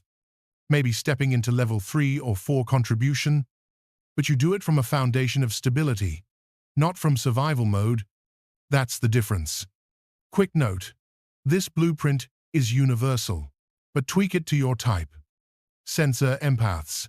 Prioritize environmental design and physical space optimization. Intuitive mirrors. Focus on journal work and pattern tracking. Thinking protectors. Emphasize frameworks and systematic approaches. Feeling guardians. Lean into authenticity practices and values alignment. We have archetype-specific 90-day guides in our resource library. Link below. But this general blueprint works for all types as a starting framework. Okay, so you have the blueprint. But let me give you the 3 principles that make this actually work. Because knowing the plan and executing the plan are different things. You will not do this perfectly. You'll skip days, you'll forget practices, you'll backslide into old patterns. That's not failure. That's being human. Jung's patients didn't integrate linearly. They had breakthroughs and breakdowns, forward progress and backward slides. What mattered? They kept returning to the practice. Think of integration like building muscle. You don't go to the gym once and stay fit forever.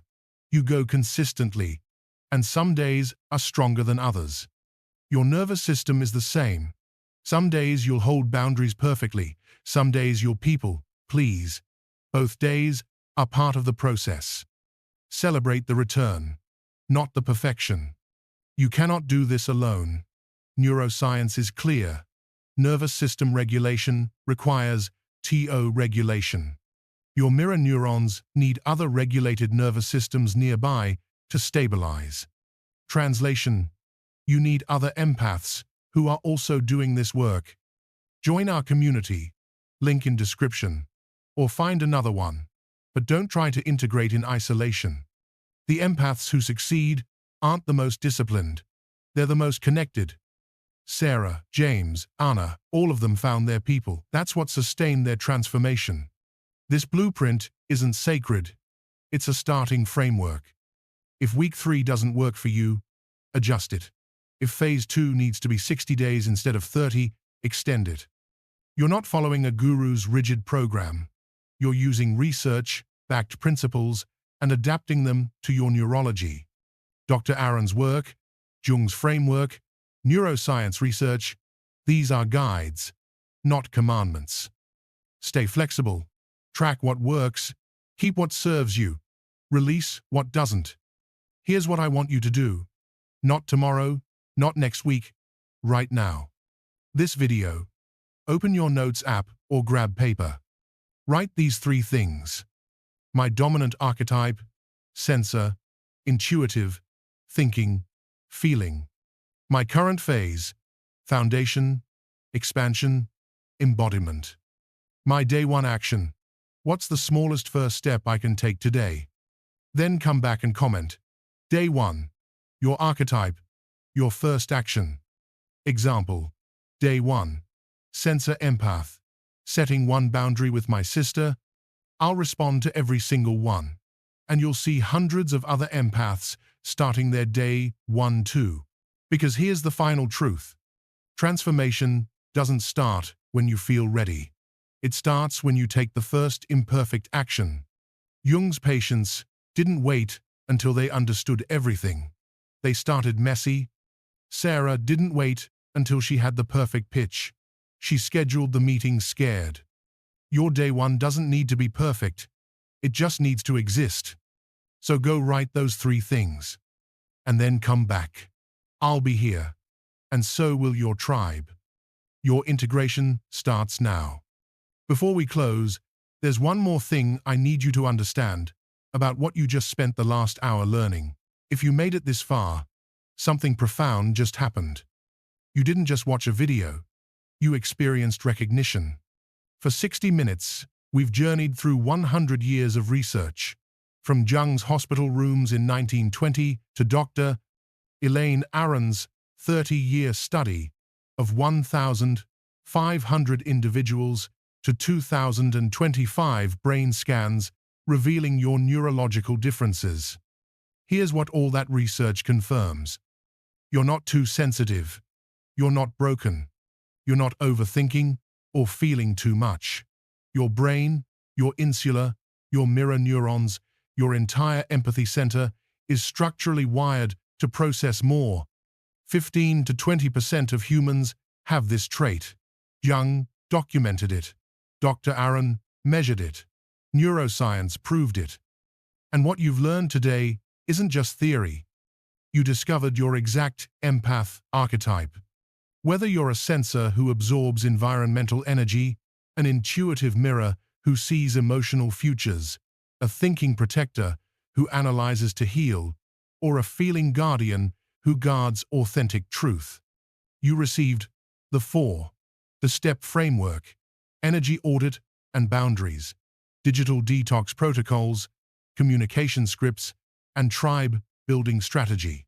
Not abstract concepts, specific, actionable steps, backed by Jung's shadow work, Dr. Orloff's clinical practice, Brené Brown's boundary research, and Peter Levine's somatic approach. And most importantly, you saw the vision. The empath revolution that's not coming, but already here. Workplaces valuing emotional intelligence. Leaders chosen for empathy. Communities built on authentic connection. This isn't fantasy. 67% of Fortune 500 companies now have chief empathy officers. The future belongs to feelers, not just thinkers. But here's what matters most. This feeling of finally being seen, the validation you felt when I described your experience, the relief when neuroscience confirmed you're not imagining it, the hope when you realized others like you exist. Remember this feeling, because the world will try to convince you to dim your light, to toughen up, to stop being so sensitive. Don't let them. Your sensitivity isn't bug, it's feature, it's evolutionary advantage. It's the trait that builds communities, prevents conflicts, heals trauma, and creates art that moves souls. Jung spent his life proving this. Dr. Aron spent 30 years measuring it. I've spent 8 years working with 500+ empaths, watching this transformation happen. You don't need to change who you are. You need to build a life that honors your wiring instead of fighting it. Remember at the beginning when I said, Jung discovered something dangerous about those who don't post selfies? Here's the full truth. It's not that you're hiding, you're protecting. Every selfie is an energy signature. When you post your face, you're not just sharing an image, you're broadcasting your emotional state to hundreds, thousands of mirror neurons. Empaths instinctively know that's too much energetic exposure. Jung called it unconscious boundary setting. Dr. Orloff's research confirmed it.